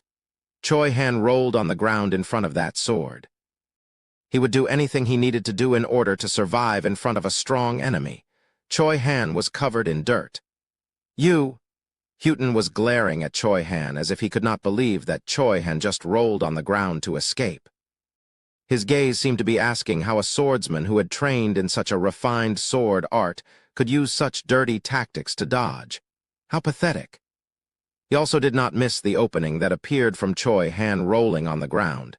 Huton's sword once again aimed for Choi Han's heart. Huton looked toward the black-helmeted swordsman with ridicule. Choi Han's stance was broken because he rolled on the ground in order to dodge the aura. It was easy to catch someone like this. It was at that moment. This is why I couldn't get past the wall. What? It was the moment he heard the odd statement from the helmeted swordsman. Kehehe, he could hear laughter. Crap, Tunka. It's Tunka. He had forgotten about Tunka. Duke Huton's sword flinched. In front of him was the helmeted swordsman. Behind him was Tunka. There was a slight hesitation at the tip of the Duke's sword. However, he decided to swing the sword as he had originally planned. This bastard comes first. He would start with the helmeted swordsman. Duke Huton made eye contact with those red eyes behind the helmet at that moment. Those eyes were smiling. The Duke flinched again. Choi Han was smiling. He could see Tunka charging toward the Duke's back. Tunka was bloodied from the knights chasing behind him, but he still charged toward the Duke while laughing. He could see the sense of urgency to kill the Duke in Tunka's eyes. This was the problem. The problem was that he was the only one who didn't feel this sense of urgency. It was because he saw many paths to win even without doing things on his own. He could see this path when he was fighting with Cal and the others. He could see a path where it was okay even if he wasn't that strong. Tunka kicked off the ground. The iron club that was sliced in half was aiming for Duke Huton's head. Damn it. In that slight instant that he flinched, Duke Huton decided to turn away from the helmeted swordsman and turned his body around. He needed to get rid of Tunka first. The silver-gray aura moved toward Tunka's neck. It was at that moment. Duke Huton heard a chilling voice. Where are you looking? Slash. Duke Huton's body stiffened up. His eyes started to move. He could see the helmeted swordsman standing there as if his stance had not been ruined earlier. He could also see the regular sword stabbed into the side of his body. Snakes bite down on their prey without making any noises. They then release their venom. Ugh! Black aura started to come out from the tip of the sword that was inside the Duke's body. However, nobody could see the black aura because it was being released inside the Duke's body. He was able to use aura this whole time. The Duke could not say that out loud, and the only thing he could see were those cold red eyes. It was at that moment. Beep, beep. He heard the sound of a flute coming from on top of the castle wall. The wall of fire around the castle prevented the enemies from attacking, however. It also locked the Maple Castle's forces inside the castle. Screech, it was the white bird that had disappeared above Rosalind and Rayon's black clouds. That white skeleton bird had returned. Screech, screech. The white bird cut through the black clouds and looked down at the ground. The Whipper Kingdom's forces on the ground had locked themselves in, however. The Whipper Kingdom's forces in the air were the freest. Cal calmly started to speak after seeing Duke Houghton managing to stare at him, even with Choi Han's sword stabbed into his body. Destroy the Black Towers. His voice was delivered to the dwarves on top of the white skeleton birds via the video communication device. The first battle would end soon. It didn't matter if the Empire didn't want it to be that way. Cal and the Whipper Kingdom wanted a prolonged war. This was just the first step in dragging Imperial Prince Adin out here. There was no reason to extend the first taste. But once the Imperial Prince comes down to the edge of the pit of fire, a true fire devil will gobble him up. You'll use my power properly later, right? Cal responded back to the cheapskate fiery thunderbolt with silence. Chapter 288. Conductor 1. The white skeleton birds were crossing above the fire. Cal could feel Rosalind and Chief Harald looking at him, however.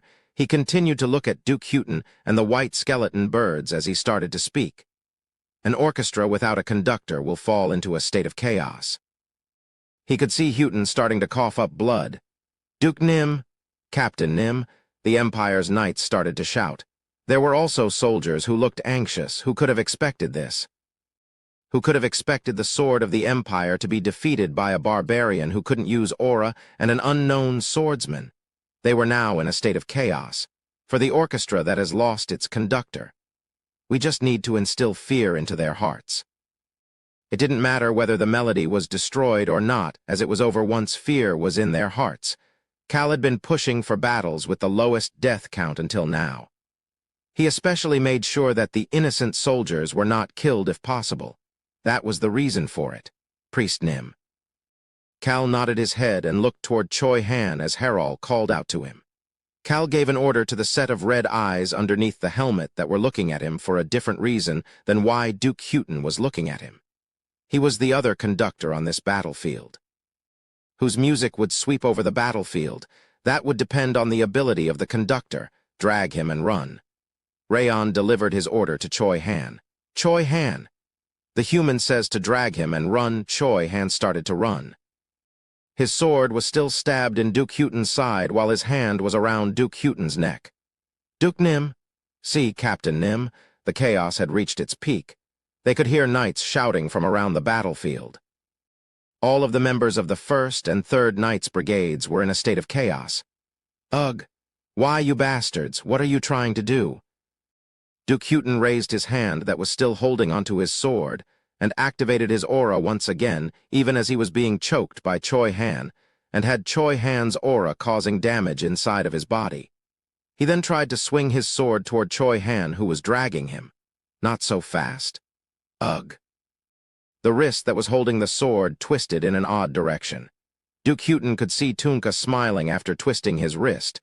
Tunka then smacked the Duke in the face. Pow. Ugh. Kahahaha, you're nothing. The sword of the Empire is nothing. Tunka sneered at the bloodied Duke.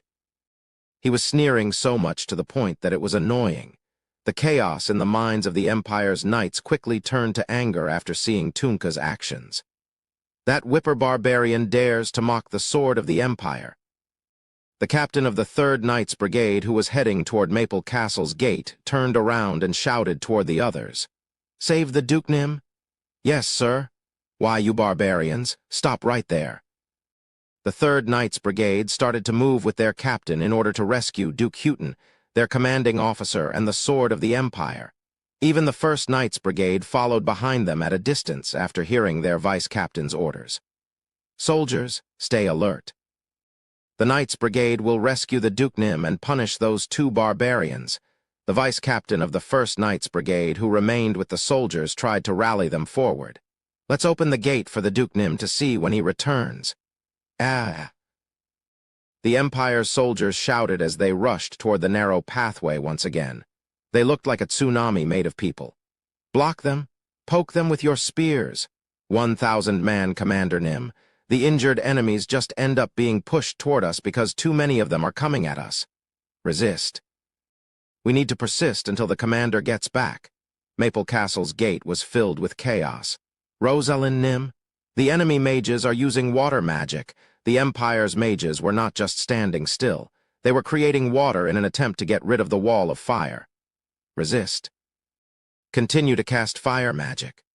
Rosalind continued to cast fire magic in order to prevent the wall from going out. Ooh-woo-woong, the highest-grade magic stones slowly roamed around the top of the Whipper Kingdom's mages' heads. However, the mages were focused more on maintaining the wall of fire than on the highest-grade magic stones. The enemy's water spells seemed to be endless. It was at that moment. Rosalind and Harald heard Cal's voice. "Move the warriors." Harald closed his eyes, the main gate into Maple Castle. The reason that the Empire's soldiers and First Knights Brigade were unable to get through the gate was because of the Whipper Kingdom's soldiers and warriors. Tunka and Choi Han were running in the opposite direction of the main gate with Duke Huten. However, the warriors maintained their positions by the main gate while the Third Knights Brigade and half of the First Knights Brigade chased after Tunka and Choi Han. It will be difficult for the soldiers to hold on if the warriors are moved. It would be difficult for the Whipper Kingdom's soldiers. Harald knew that this would be the case. He then slowly opened his eyes. He was smiling. He picked up a trumpet. This was the first time. This was the first time that the Whipper Kingdom's side would use a trumpet. It would also be the first time the chiefs would head out to battle. Boo-woo-woo-woo-woo-woo-woo-woo, the sound of the trumpet sounded over the battlefield. Tunka's left-hand woman, the spear warrior Pelia, responded to the trumpet. "Save Commander Tunka Nim." The warriors started to move away from the main gate as soon as she shouted. They started to run toward Tunka and Choi Han. Chief Harald moved toward the gate at the same time before using amplification magic in order to start giving orders. "Activate the first layer of defense." The gazes of the 1,000-man commanders quickly changed. The Whipper Kingdom fought without much strategy involved. The Empire looked down on them because of that. They called them a gathering of fools. However, almost close to 3 years had passed since their first battle with the Magic Tower. Although they did not have much history, it was still enough time to set their foundation. Clang, clang, clang. The soldiers started to activate the first layer of defense. Chief Harald's voice sounded throughout the gate. "Persist! Attack!" The soldiers started to use their bows and spears to survive even with the inconsistent order. The vice-captain of the Empire's First Knights Brigade shouted at that moment. "The warriors are not there. Sweep them away." It was time for them to aim for the gate. The vice-captain of the First Knights Brigade fully believed that the Empire's Knights Brigade would be victorious even if the Whipper Kingdom's warriors went to help Tunka. "Ugh, just what are you planning?" Duke Huten glared at the helmeted Choi, and even as he was being dragged. The aura that was attacking inside his body was stronger than his own. The bastard who was hiding that aura was slowly running away on purpose. Duke Nim. The Empire's knights who caught up to Choi Han and Tunka created a circle to surround them. "Everybody, focus on rescuing the Duke Nim." The captain of the 3rd Knights Brigade gave the order. "You can kill the 2 of them if we cannot rescue the Duke Nim without doing that, you crazy bastard." Duke Huten tried to open his mouth and say something to the captain of the 3rd Knights Brigade. "Kill him. You think you can kill a sword master? They might be able to do so, but the majority of the attacking knights would be seriously injured even if they succeeded." There was also Tunka. The Whipper warriors were headed over as well. Duke Huten had to give an order to the captain of the 3rd Knights Brigade after knowing about all of this. "Don't step in." That was what he needed to say. He opened his mouth to speak while trying his best to suppress the pain from Choi Han's stronger aura. "Don't ugh." Pao Tunka's fish smashed into Duke Huten's face again. He then sneered toward the Empire's knights. "Forget the sword of the Empire, he's just a weakling of the Empire." "Why, you damn son of a bitch! How dare you!" The pupils of the knights were about to roll over in anger. The captain of the 3rd Knights Brigade shouted toward Tunka, who was still running in the opposite direction of the main gate, even though he was surrounded. "You are surrounded. Release the Duke Nim. You will be the ones to die if we fight." Duke Huten could see the helmet heading toward him at that moment. Boo-woo-woo-woo-woo-woo-woo-woo. He could hear the Whipper Kingdom's trumpet. The red-eyed sword master grabbed Huten by the hair and made him look up. Look. He could see the clear sky. No. Duke Huten's pupils started to shake. He could see a large white spear cutting through the sky. It was a spear made of the 5 white skeleton birds. That spear was aiming for one specific spot. The alchemy tower. The tip of the white spear was pointed toward the black tower. Chief Canel, who was at the front of that spear, started to shout, "Aim for the black tower with the lion tribe." The other black towers had mages and alchemists who were focused on attacking, but the alchemy tower with the lion tribe was focused on protecting the lions. That was why they were aiming for this tower first. Although Chief Canel could not see behind him, he could feel the emotions of the 4 other dwarves behind him who were controlling the other birds. It was probably because they were aiming for the lions who had oppressed them in the past. That was why he clenched his fists and shouted as Edrich the lion glared at him. "We can do it!" Canel's body flinched at that moment. He could feel the wind touching his body becoming less powerful. He could feel an invisible barrier being created around him. It was covering his body as well as the bodies of the other dwarves. It was also covering the white skeleton birds and this entire white spear formation. Chief Canel grabbed onto the white skeleton bird's reins. "He's here. That esteemed sir is here." It had happened when they had arrived inside Maple Castle with Rosalind. That was when Commander Cal had introduced them to the great and mighty individual they wanted to hide away from because of fear. Cal had said the following, "He'll be there with you." The flame dwarves controlling the birds all heard a voice in their heads. "Little dwarves, I will help you." They could hear the voice of a dragon. The dragon's invisible shield covered the dwarves and the white skeleton birds. Chief Canel recalled what Cal had said. "Although this is an incomplete bird and not the firebird that I had in my mind, this should be enough for the first battle. The dragon will protect your wings." Chief Canel opened up the white skeleton bird's wings. The tip of the large white spear opened up. "Do they want to die?" Crazy bastards. The lion Edrich was feeling astonishment and contempt toward the dwarves that had not disappeared. "You think you can take down our lion tribe like this? You weak bastards who only know how to serve others." Edrich and the other lion were quickly covered under a magic shield. The Empire was choosing to protect the lions. The dwarves did not attack. They would get hurt as well if the white skeleton bird spear crashed into the alchemy tower. Regular bones could not destroy that tower. However, the dwarves recalled a conversation that they had in the past. Paint the bones white.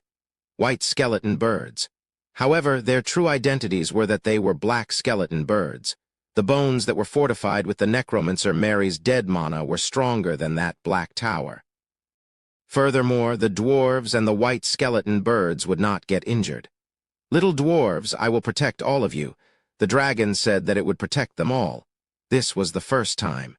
A dragon had never protected them before. The lion Edrich started to shout. "You'll only be killing yourselves, you stupid dwarves." Chief Canel shouted at the top of his lungs in return. He had never shouted that loud before in his life. Everybody around them could hear him. "You dumbass lion bastards, I will make you fall flat on your asses." That shout made it difficult for the lions to hear the voice of the pale mage who was looking at the spear. There's a large barrier protecting those birds." "What?" The alchemists and lions responded too late. Boom, the white spear pierced through the alchemy tower. The white spear and the dwarves controlling it were fine because of the dragon's barrier. The flame dwarf chief laughed at the slowly falling lions while he floated in the air with flight magic and shield magic. Then he shouted once more. One more. This was just the beginning. The dwarves could feel the strength of their allied dragon and realized how strong the black skeleton birds made by a necromancer were. They did not have anything to fear. "The sky is ours." The chief shouted that out loud as he opened up the bird's wings. Bang, bang. The black towers started to fall one by one. Duke Houghton could only blankly watch it happen. However, his head was lowered before he could watch all 7 towers crumbling down. There was black blood flowing out of his mouth. The helmeted swordsman was staring at him. The red-eyed Choi Han slowly started to speak. "I dragged them here on purpose." "Ah!" The Duke let out a gasp. Choi Han was saying he had drawn the 3rd Knights Brigade and the 1st Knights Brigade here on purpose. Houghton could see Maple Castle behind Choi Han. Boo-woo-woo-woo-woo-woo-woo. Duke Houghton's gaze lost all strength after hearing the trumpet. Magic spells were shooting up from the castle. Tens of offensive magic spells were headed out of Maple Castle. Rosalind shouted from on top of the castle wall. Everybody attack. Something had happened to the highest-grade magic stones that were roaming above the Whipper Kingdom's mages who were focused on maintaining the wall of fire. Those magic stones let out bright lights before starting to crumble, crackle, crumble. The Whipper Kingdom's other strength and the past dominating strength of the kingdom. Magic. The spells of the mages who had focused on their research for tens of years shot up into the sky. They were all heading for the same spot. They were aiming for where Duke Houghton was located. The spells all charged toward that area. It was headed for this area that was away from the crumbling black towers and the battling soldiers. It was aiming for where only the Empire's knights and the Whipper Kingdom's warriors were currently located. That was where the magic spells were headed. Houghton closed his eyes. He could hear Tunka's crazed voice. There is no class or elegance in hell. War is hell. The Whipper Kingdom's spells then landed on the ground. Bang, bang, bang, bang, plop. The Duke was dropped onto the ground. Once he opened his eyes, he could see the area that was reduced to ashes. Ah, the armor that was fortified with magic. Put up your shields. He could hear the desperate shouts of the knights through the explosions.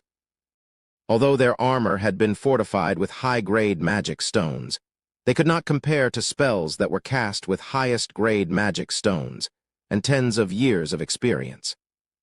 The knights who were persisting with their shields and destroyed armors were like the poor souls who had fallen into the depths of hell.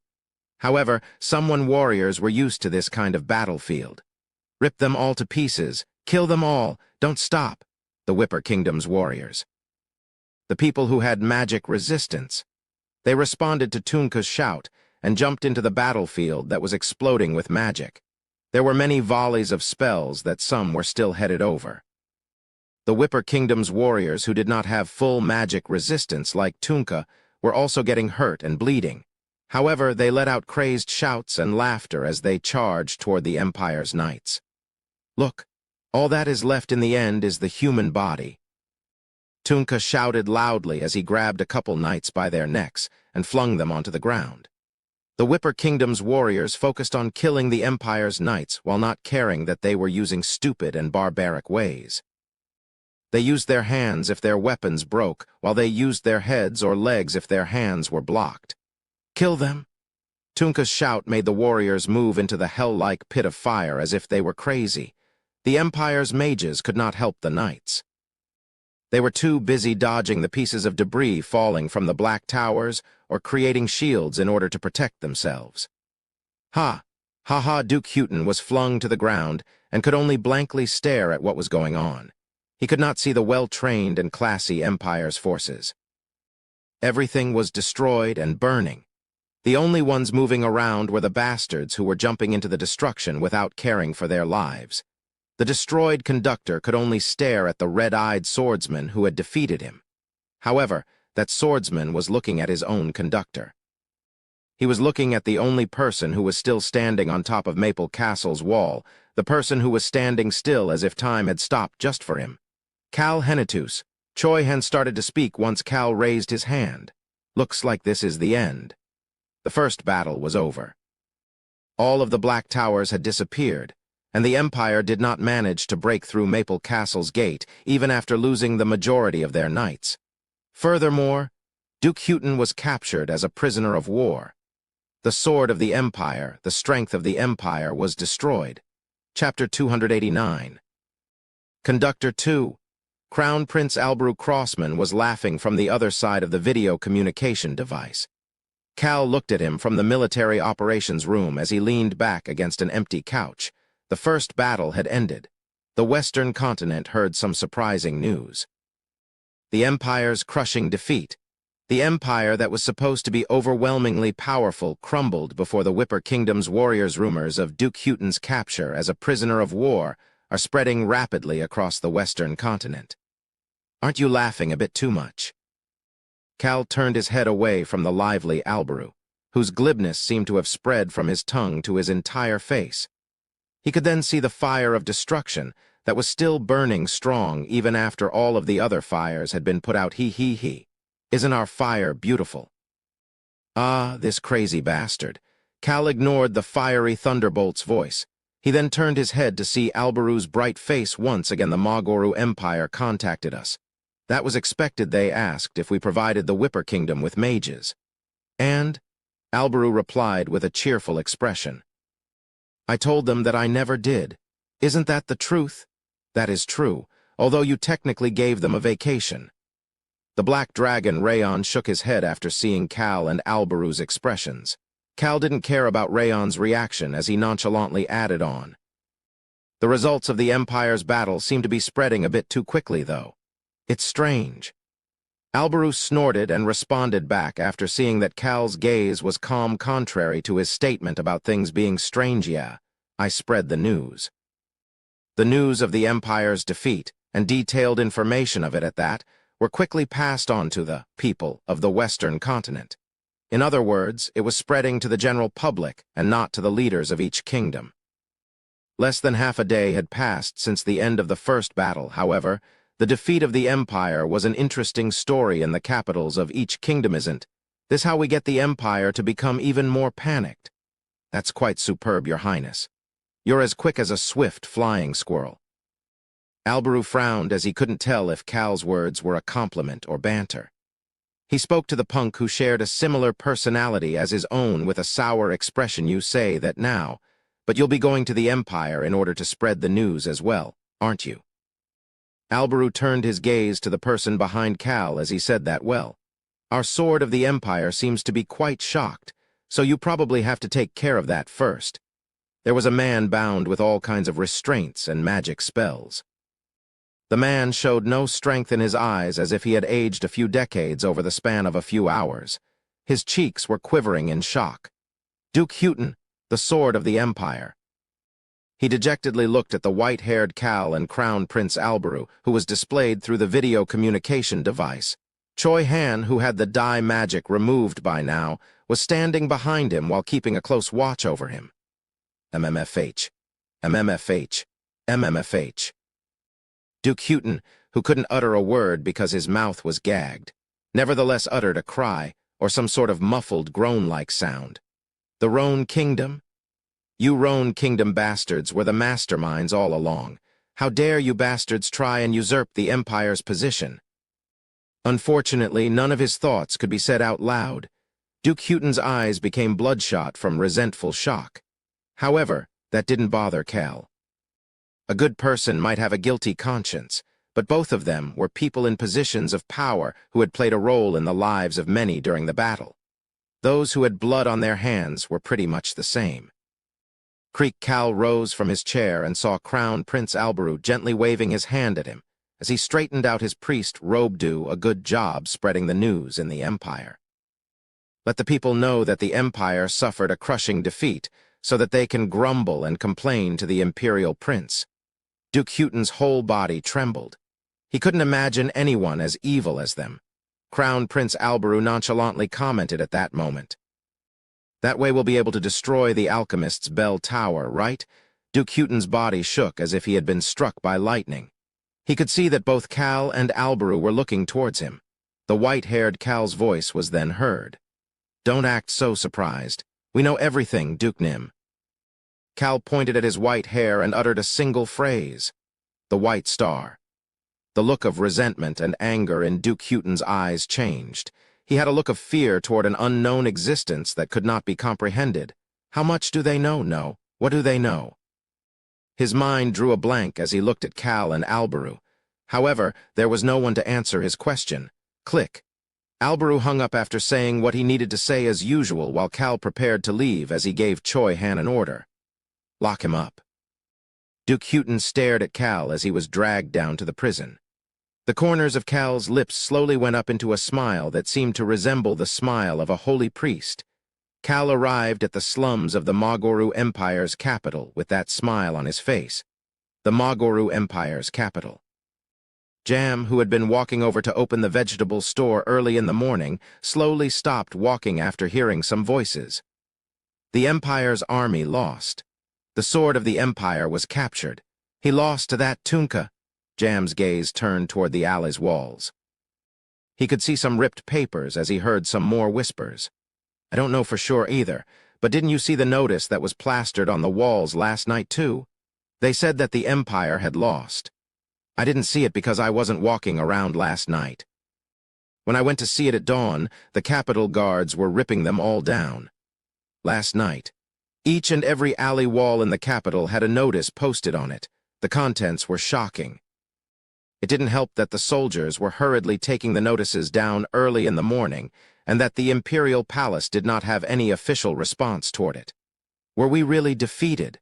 I don't know. Since when did our Magoru Empire begin to only have events like this occur? The morning scenery that was supposed to be lively was rather dreary. No, it was in a volatile state. There had only been bad news ever since the terror attack on the Church of the Sun God.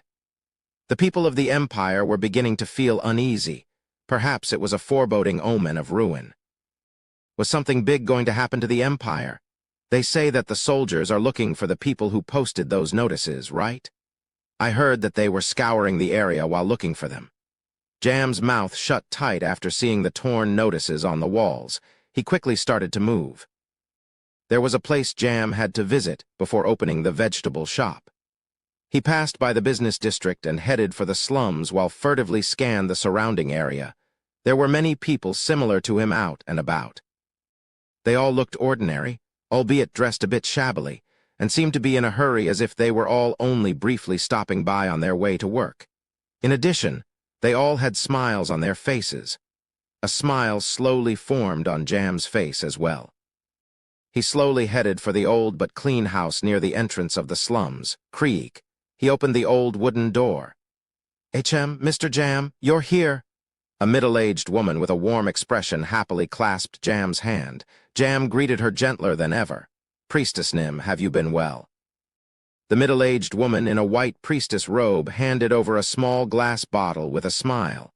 The smile on Jam's lips was bright, but it quivered a bit at that moment. "Thank you, Priestess Nim. Thank you so much." Jam clutched the bottle containing the potion with a tearful expression. This would stop his daughter's cough a little bit. A rumor has been secretly circulating among the people of the slums and the slums itself for a while. Healers who cure illnesses have appeared. No one knew when or where the rumor began. However, this rumor was true. Healers in white robes appeared and hid around the capital while handing out potions or providing free simple treatments that didn't need healing abilities. That title is a bit burdensome, Mr. Jam. Priestess, no, Healer Nim, I understand. Although these healers wore priest robes, they refused to be called priests or priestesses. They also did not have a symbol inscripted on their robes to indicate which church they followed. Jam was grateful for these people. That was why there was only one thing that he could do. The middle-aged woman requested a simple favor from Jam that could easily be done.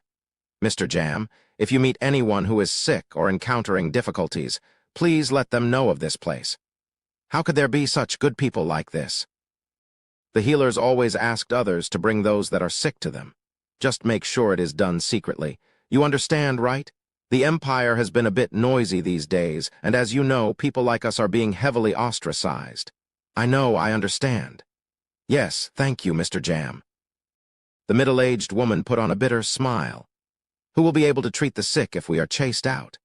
Jam's heart was full of admiration for the priestess' dedication to the sick, even as he prepared for another long and tiring day of work. He bowed to the benevolent priestess and headed out through the old door. "Healer Nim, I'll be careful and make sure that they don't find out about this place." "Yes, thank you. Goodbye, Mr. Jam." Creak, click. The old door closed. There was no one else coming to find her. "You're pretty amazing, you know." The middle-aged woman turned her head toward the source of the voice. She could see a person coming down the stairs from the second floor of the old house. "It's nothing, young Master Nim. I'm just proud to be doing such good work." Cal snorted. He spoke bluntly to the woman with a benevolent smile, the assassin Frisia. I think that you are full of vitality after doing some stealthy tasks last night for the first time in a long while. Ha ha ha ha, surely not. Frisia dodged Cal's gaze with a slightly awkward expression on her face. The assassin who sculpted the rabbit that resembled a guard dog from hell did an excellent job imitating a benevolent priestess. You did a pretty good job writing the notice as well. In addition, she did a good job carrying out her original duties. The notices from last night were the works of Frisia and her subordinates.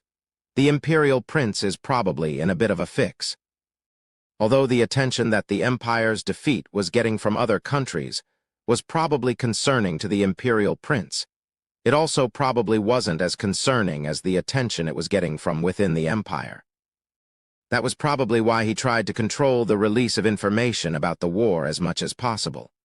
However, his control was broken by Cal before he could even begin. Frisia spoke with a refreshed tone, as she knew this was the case as well. The imperial prince will have to do some damage control about this war soon. He obviously had to do that. Wasn't he the one who declared war? Was that it? There was also the correspondence that he had sent to the Whipper Kingdom. The moment the Whipper Kingdom makes that correspondence public throughout the Western continent, the Empire will become a laughing stock among the people. He only has two options. One is to give up the war and concentrate on stability within the Empire. Frisia shrugged her shoulders and continued to speak. Or he and his army can utterly crush the Whipper Kingdom and display the Empire's strength. Of course, it'll be the latter. Right. Even if the sword of the Empire has been broken, its pride still remains the same. If that was the case, how could the Empire crush the Whipper Kingdom? How would they bring relief to the people of the Empire and steady their wavering hearts? It seems like the Imperial Prince will have to go on the battlefield himself. That's right. The Empire needed someone more impactful than Duke Houghton. Of course it had to be the Imperial Prince.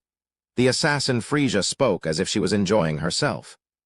Then the Imperial Prince will, Kriak. The door opened. Frisia quickly stopped talking.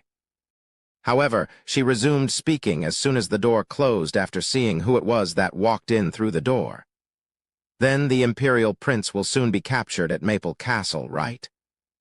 Cal looked over Frisia's shoulder and gazed at the person standing in front of the closed door as he answered her question. Exactly. He'll be like a rat trapped in a jar. And a cat will catch that rat. Cal shifted his gaze towards the man standing behind Frisia with a concerned expression on his face. Sir Rex, young Master Nim, did you have something to say to me? The cat knight Sir Rex had run straight here the moment he heard of Cal's arrival. He responded to the white-haired Cal with urgency in his voice. Yes, there is something I must tell you. Follow me. Cal headed toward the second floor, and Cal and Rex soon sat down on the couch facing each other. Cal could see Rex's tightly clenched fists. He looked quite tired and had dark circles under his eyes as if he had a big concern. Sir Rex bit his lips at Cal's gaze and then started to speak. Young Master Cal Nim. Sir Rex remembered what Cal has previously said while pointing toward him. Sir Rex is the man who will defeat the Emperor and the Imperial Prince and rise to the throne. Rex had been greatly shocked by that remark. At the same time, those words kept him unable to sleep at night. The contents of the books that Cal gave him filled his head. Leadership, public administration, and emperor studies. The information that he had read after Cal told him to study were all getting jumbled up in his head. The empire seemed to be tilting away from its stable foundation due to large and small incidents. Rex had been noticing that change in atmosphere these days. That was the reason that the things that he learned were dominating his mind more and more. However, Cal, the person who could put the chaos in his mind to rest, was extremely busy, so Rex could not see him until today. He slowly began to speak. I don't have what it takes to be a king. I know. Rex flinched. Cal gave a simple answer to the words he spoke with great difficulty. And I am a commoner. Someone who was neither a member of the royal family nor a noble could not become the emperor. I know. Cal answered nonchalantly as if he was questioning why Rex was asking something so obvious. Rex suddenly became speechless. Why did Cal say those things to Rex if he knew? Although I may look like a just person and seem a bit smart, I am timid and easily scared. Cal paused unnoticeably for a moment. Oh, what is this? Cal looked at Rex with a peculiar expression and began to speak. Yeah, you seem that way to me too. Rex started to frown. Then why did you choose me? Why did you choose me to become the Emperor? Rex, who couldn't even utter the word Emperor easily, was staring fiercely at Cal. He looked frightened. It wasn't the look of someone who was unwilling, but rather the look of someone who was frightened at the weight of the title. Say it in reverse. Excuse me. Rex flinched at Cal's words and asked again. Cal repeated what he had said. I said say it in reverse. Say what in reverse? Say, although I may look like a just person and seem a bit smart, I am timid and easily scared, but in reverse. Rex's mouth closed. Cal smiled at Rex's reaction. Rex was someone who unfairly judged himself. Sir Rex slowly started to speak after seeing Cal's relaxed gaze.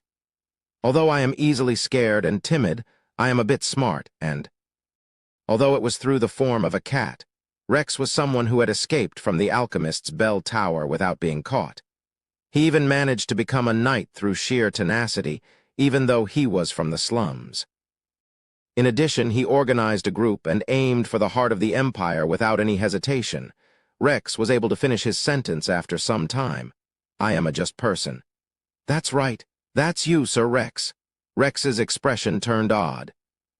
On the other hand, Cal felt strange about this unexpected situation. How many people could call themselves smart and just, what a funny guy. Cal sat up on the couch with an unexplainable expression on his face. Either way, he came to the Empire to say what he had to say. Of course, the one he had come to talk to was Sir Rex.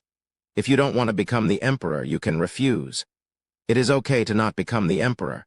Cal continued to speak as Rex's eyes opened wide. However, if the alchemist's bell tower is destroyed and the Imperial Prince falls, if what Sir Rex and his group desires is accomplished, then the Empire will fall no matter what. It will fall into ruin. It may even vanish completely. The Empire had many sins, from the Caro Kingdom to the Jungle and even to the Whipper Kingdom. There were many who were out to get the Empire. Although there was an alliance between the Roan Kingdom, the Four Kingdoms, and the One Tribe, desire was still a scary thing. Rex's expression darkened. Even he thought that would be the worst result. However, Cal just said that it was possible. It was at that moment. Plop. Rex could see the document that Cal had placed on the table. Cal got down to business once Rex's eyes were filled with confusion after seeing the title of the document. The Roan Kingdom is offering you a proposal. It was a proposal where the Roan Kingdom could expand its territory without going to war while giving the Empire time to stand back on its feet without being invaded by the other kingdoms. The very front page of the document was a map. Cal pointed to a spot on the map. The northwest part of the Empire and the southwest part of the Roan Kingdom. In other words, it was the border between the Empire and the Roan Kingdom. Cal drew a circle there. Compared to the total size of the Empire, it was a very small circle. We create a free city in this spot. A free city. A place like Liban City that was on the eastern continent. A free city? Cal smiled and responded as Rex asked with a blank expression on his face at the unexpected development. Yes, a free city for magic and alchemy. Rex's expression changed. Roan Kingdom's magic and the Empire's alchemy. It was each country's most famous strengths. The fallen magic tower and the alchemist's bell tower that will fall. Cal recalled his conversation with Rosalind. Young Master Cal, it would be great if land became available. It's actually something I've needed. Cal thought about the new beginning after the destruction and collapse as he started to speak. Won't they need a new land to live in? Chapter 290. Conductor 3. The Cat Knight Sir Rex did not know much about administration or politics. A land for magic and alchemy. That was why he could only imagine a vague idea of that rather than pinning down the details. What do you mean by that? It's simple. Of course, it was not a simple issue. However, Cal was thinking about it in simple terms. Magic and alchemy have a lot of similarities. The small city will have a way to protect itself if we can gather people and provide a strong foundation for them. He could hear the invisible Rayon's voice. Human. Will Rosalind get a new home? Let's build one for Goldie Gramps, too. Cal simply ignored Rayon. What he didn't know was that he would end up regretting this in the future. Rayon was being serious. Young Master Nim, why is that beneficial for the Empire and the Roan Kingdom? For the first 20 years, the Roan Kingdom's palace and the Magoru side's leaders will work together to select the mayor. The mayor. It was the person with the most power in a city. Doesn't that just mean that the Roan Kingdom wants to recommend a mayor for 20 years in order to control the city? Sir Rex was certain that, although it was called a partnership, that there would be no recommendations that were from the Magoru side. Cal nodded his head and added on. You're right. A Roan Kingdom's person will be the mayor for 20 years. It meant that the land belonged to the Roan Kingdom for 20 years. After that, we guarantee that we will help support the city to become a truly free city where the citizens will have a say on the leadership. This will all be announced to the Western continent. Rex's expression turned odd as if he could not believe Cal. Just tell me flat out that you want me to give you some land. His voice sounded sharp and critical. Although it is called an offer, aren't you basically telling me to give you land for making me the emperor? Well, Cal crossed his legs and leaned back into the chair. Roan has the strength to do that. Cal followed that up by shaking his head. However, if we do that, the Empire would disappear. Just what? The Jungle, Whipper Kingdom, and Karo Kingdom. Do you think these three places would leave the Empire's land alone? They will try to make deals to steal land just like the Roan Kingdom is doing, or they would start wars in order to steal the land. Sir Rex was at a loss for words. The other three had more negative feelings toward the Empire for him to raise their blade toward the Roan Kingdom.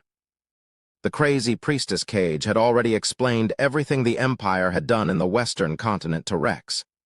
Then do you truly mean that you want to turn it into a free city after controlling it for 20 years?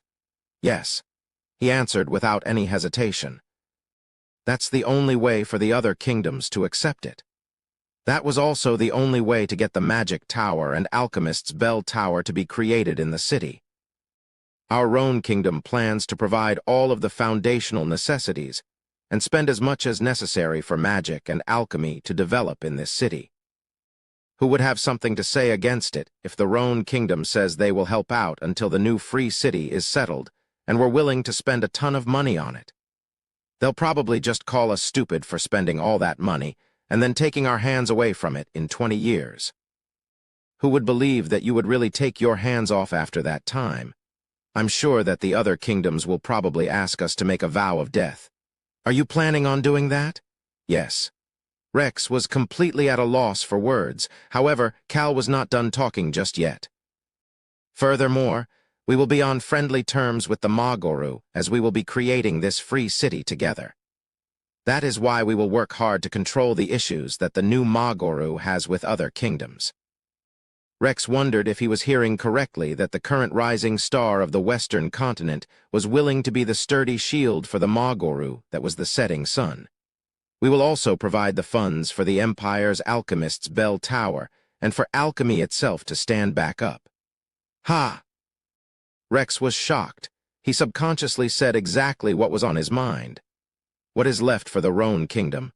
Aren't you just giving and giving without receiving anything back? Cal heard Rayon's voice in his mind at that moment. That's not true. You're wrong, little cat knight. The human and crown prince will not just be giving. I saw the two of them laughing. Cal naturally ignored Rayon's voice. Why do we get nothing back? Well, to build a city and bring in both magic and alchemy, both of which are expensive to maintain, would cost a lot of money.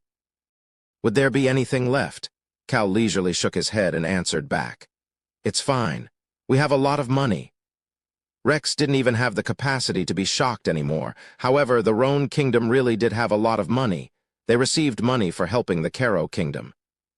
They were also going to receive a lot of money from the defeated 3 northern kingdoms. In addition, the Roan Kingdom was going to trade food to the Norland Kingdom up north. They had more money than ever, and also had a lot of money that should be coming in. I can't understand at all. Why would the Roan Kingdom make such an offer? The Empire would need to give up some land. This would be very painful to do. However, the things that they would get back in return were worth quite a bit. They would also not need to fight a bloody war nor have to sign a humiliating agreement. It was a deal where you gave something to get something back. That was why Sir Rex could not understand the Roan Kingdom and Cal. However, Cal recalled the conversation he had with the Crown Prince at the Gorge of Death. It was one of the conversations they had inside Alberu's tent. "I wish for a larger Roan Kingdom." Cal started to speak. He could not tell someone else the complete truth. "First, we will gain strength." He recalled what Rosalind had said right after the battle at Maple Castle. "Young Master Cal, my former teacher, told me this. The Empire is a place where everything is above average." This was something that Cal, Crown Prince Alberu, and the Roan Kingdom all knew about. Alberu's voice was going off in Cal's mind. "Cal Henitus, I want to make alchemy ours." The first thing that they would earn was alchemy. Second, we will gain people.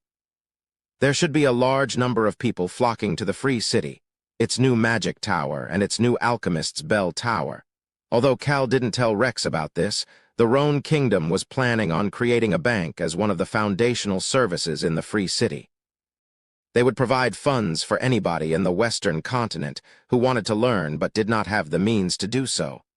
They could later choose to remain in the Free City, return home, or come to the Roan Kingdom. Although they had the freedom to choose what they wanted to do, they would not forget about the Roan Kingdom. The mages and alchemists who would learn and grow in the Free City for 20 years would remember the Roan Kingdom. They would be the only kingdom that offered them a home and financial support. Third is control. Sir Rex quickly understood this part. The Roan Kingdom would control the Magic Tower and the Alchemist's Bell Tower for 20 years. The original Magic Tower in the Whipper Kingdom and the Magaru Empire's Alchemist's Bell Tower. Both of these places had done a lot of evil deeds. The Roan Kingdom would try to control these two towers by using their past as justification, even if they were not the mayor of the city. This third reason was the biggest reason that Cal was moving forward with this Free City. There was a low chance of Rosalind's Magic Tower or the new Alchemist's Bell Tower committing evil deeds. However, both of them would be organizations with technology and power. Nobody knew what they would be like in 20 years. They needed someone to keep them in check to maintain the peace. Sir Rex started to think about the two powers that would take shelter within the Free City. He knew a Roan Kingdom's person would take charge of the new Magic Tower, while it seemed reasonable that the alcoholic alchemist Ray Stecker would lead the Alchemist's Bell Tower. In the end, Mr. Ray Stecker is one of young Master Cal's. No, one of the Roan Kingdom's people. Rex's pupils started to shake. The Roan Kingdom's influence will be strong even after removing your hands from the city 20 years later. Cal started to smile. He then calmly started to explain. Conquering territory is not the only way to expand your territory. The Roan Kingdom's territory would become a bit larger for 20 years. There were 3 things the Roan Kingdom wanted during that time: strength, people, and control. The Northern Kingdoms and the jungle have a lot of territory. The 3 Northern Kingdoms and the jungle had significantly larger territories compared to the other kingdoms. The jungle especially had land that was multiple times the size of the Empire's territories. But nobody fears or respects them. However, the Empire was different. There were many places around the Western continent that feared and respected the Empire. That is because the Empire had a lot of strength, lots of people connected to them, and worked as the control tower. That was how the Empire had been until now. That was the Empire of the past. Sir Rex started to think about the future. A new place came to mind to replace the Empire. The Roan Kingdom. Those 2 words kept popping up in his mind. Their goal was not to expand their territory for 20 years. They were aiming for what the Roan Kingdom would achieve in 20 years. Cal had no issues saying it out loud. Our influence will become greater. The power to influence the Western continent. Influence was a different name for politics. It was a very strong power that was not visible, but definitely existed. The Roan Kingdom will have access to a lot of power. There will be people connected to the Roan Kingdom throughout the continent, and we would have the power to control 2 strong organizations. In 20 years, There would be people talking about the Roan kingdom as Rosalind's teacher had spoken about the empire. That is the larger Roan kingdom we desire. If that happens, then the Roan kingdom that was located on the eastern side of the continent would become the Roan Empire. The land of boulders would have power that rivals their sturdy and long history. The Roan kingdom's name would spread in the hearts of the people throughout the continent. People who fear and respect the Roan Empire would exist everywhere. That was the way to expand the Roan kingdom's territory. The benefits from the free city are not just external either. The Roan kingdom's technology and culture would develop at an explosive rate by being near the free city. That would serve as the foundation to better the quality of life for the Roan kingdom's citizens and change their ways of thinking. There was nothing in the Roan kingdom to prevent that from happening. It's not like they have a national religion like the Empire. The Roan kingdom had freedom of religion. Furthermore, it was a kingdom where all sorts or races from tigers to dark elves were gathered together. Many different things would work together in order to help the kingdom grow. All of that is possible when there is no war. They needed at least 20 years of peace.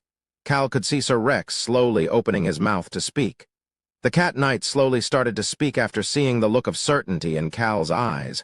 I'm envious. He could see how the Roan kingdom would sparkle in the future. Why? Do you think it is impossible for the new Magoru? Sir Rex slowly nodded his head.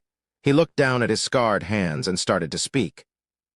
All of the corruption, starting with the Church of the Sun God's Terror incident, and the terrible truth about the alchemist's bell tower and the royal family will soon be revealed. The alchemist's bell tower will be destroyed, and the empire will lose strength. Rex slowly reached his hand out and picked up the document that Cal had handed over. Of course, we will gain a new Church of the Sun God and a new alchemy if we accept the Roan kingdom's proposal. The citizens' hearts would be at peace through the new Church of the Sun God. The Roan kingdom would help them maintain alchemy and prevent any foreign kingdoms from trying to invade the new Magoru. However, that was not the issue.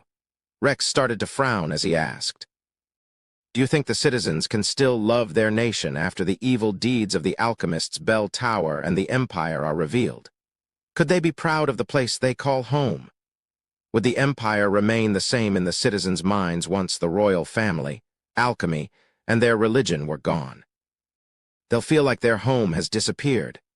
Rex believed that a home wasn't just a piece of land with a name, my nation, my hometown, the land that I am proud to call the place I was born and raised. That was what he considered to be a home. Would the emptiness in their hearts allow them to see their home recover? Rex had no way of knowing. Cal had a profound expression on his face as he looked toward Rex, who had his head down. He was surprised at Rex right now. He's better than I expected. He was someone who knew what was important. Cal was thinking that he made the right decision by making Rex study those books, and that maybe Rex was able to do everything he had done until now because he had such thoughts. That was why Cal started to speak to the knight who still had his head down. There's the real one in front of me. Excuse me, Sir Rex slowly raised his head. He could see a face that was not smiling but still had a look of certainty. The real one. Real? Yes, Cal casually added on, the real pride of the Empire. Rex subconsciously gasped. He heard Cal's voice at that moment. All of you have put your lives on the line.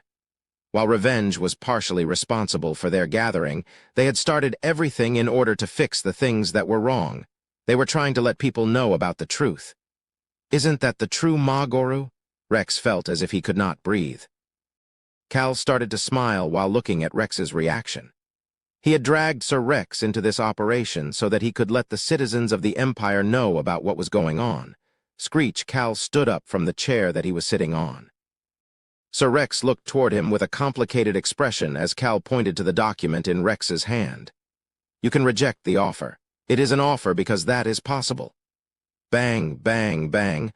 Loud noises suddenly filled the room. Cal looked toward the entrance of the second floor. Bang, bang, bang. Someone was banging on the door. What is it? Sir Rex jumped up in shock. A voice responded from the other side of the door. Young Master Nim, it's me, Billows. It was the Flynn Merchant Guild's Billows. He seemed to be gasping for air outside the door. There was a sense of urgency in his voice. "What is going on?" Cal walked up to the door and grabbed the doorknob. It was at that moment. Human, we have a message from the Crown Prince." A message was left on the video communication device. Cal flinched after hearing that it was from Crown Prince Albrew and stopped turning the doorknob. "Young Master Nim?" However, Cal ended up opening the door in the end. Billows, who seemed to have rushed over, couldn't even catch his breath as he started to speak. "Young Master Nim, the Imperial Prince and the Vice Tower Master of the Alchemist's Bell Tower are supposedly heading to the western border." Cal's face brightened up. However, it immediately turned to a frown, as if he was a wet tissue that was crumpled up. "Human, the message says that the Imperial Prince asked for reinforcements." Rayon's voice could be heard in Cal's mind. He also said, "Cal Henatus, the Imperial Prince is looking for you." "Human, why is the Imperial Prince looking for you, damn it?" Now what the hell is going on? Cal's frown became even deeper.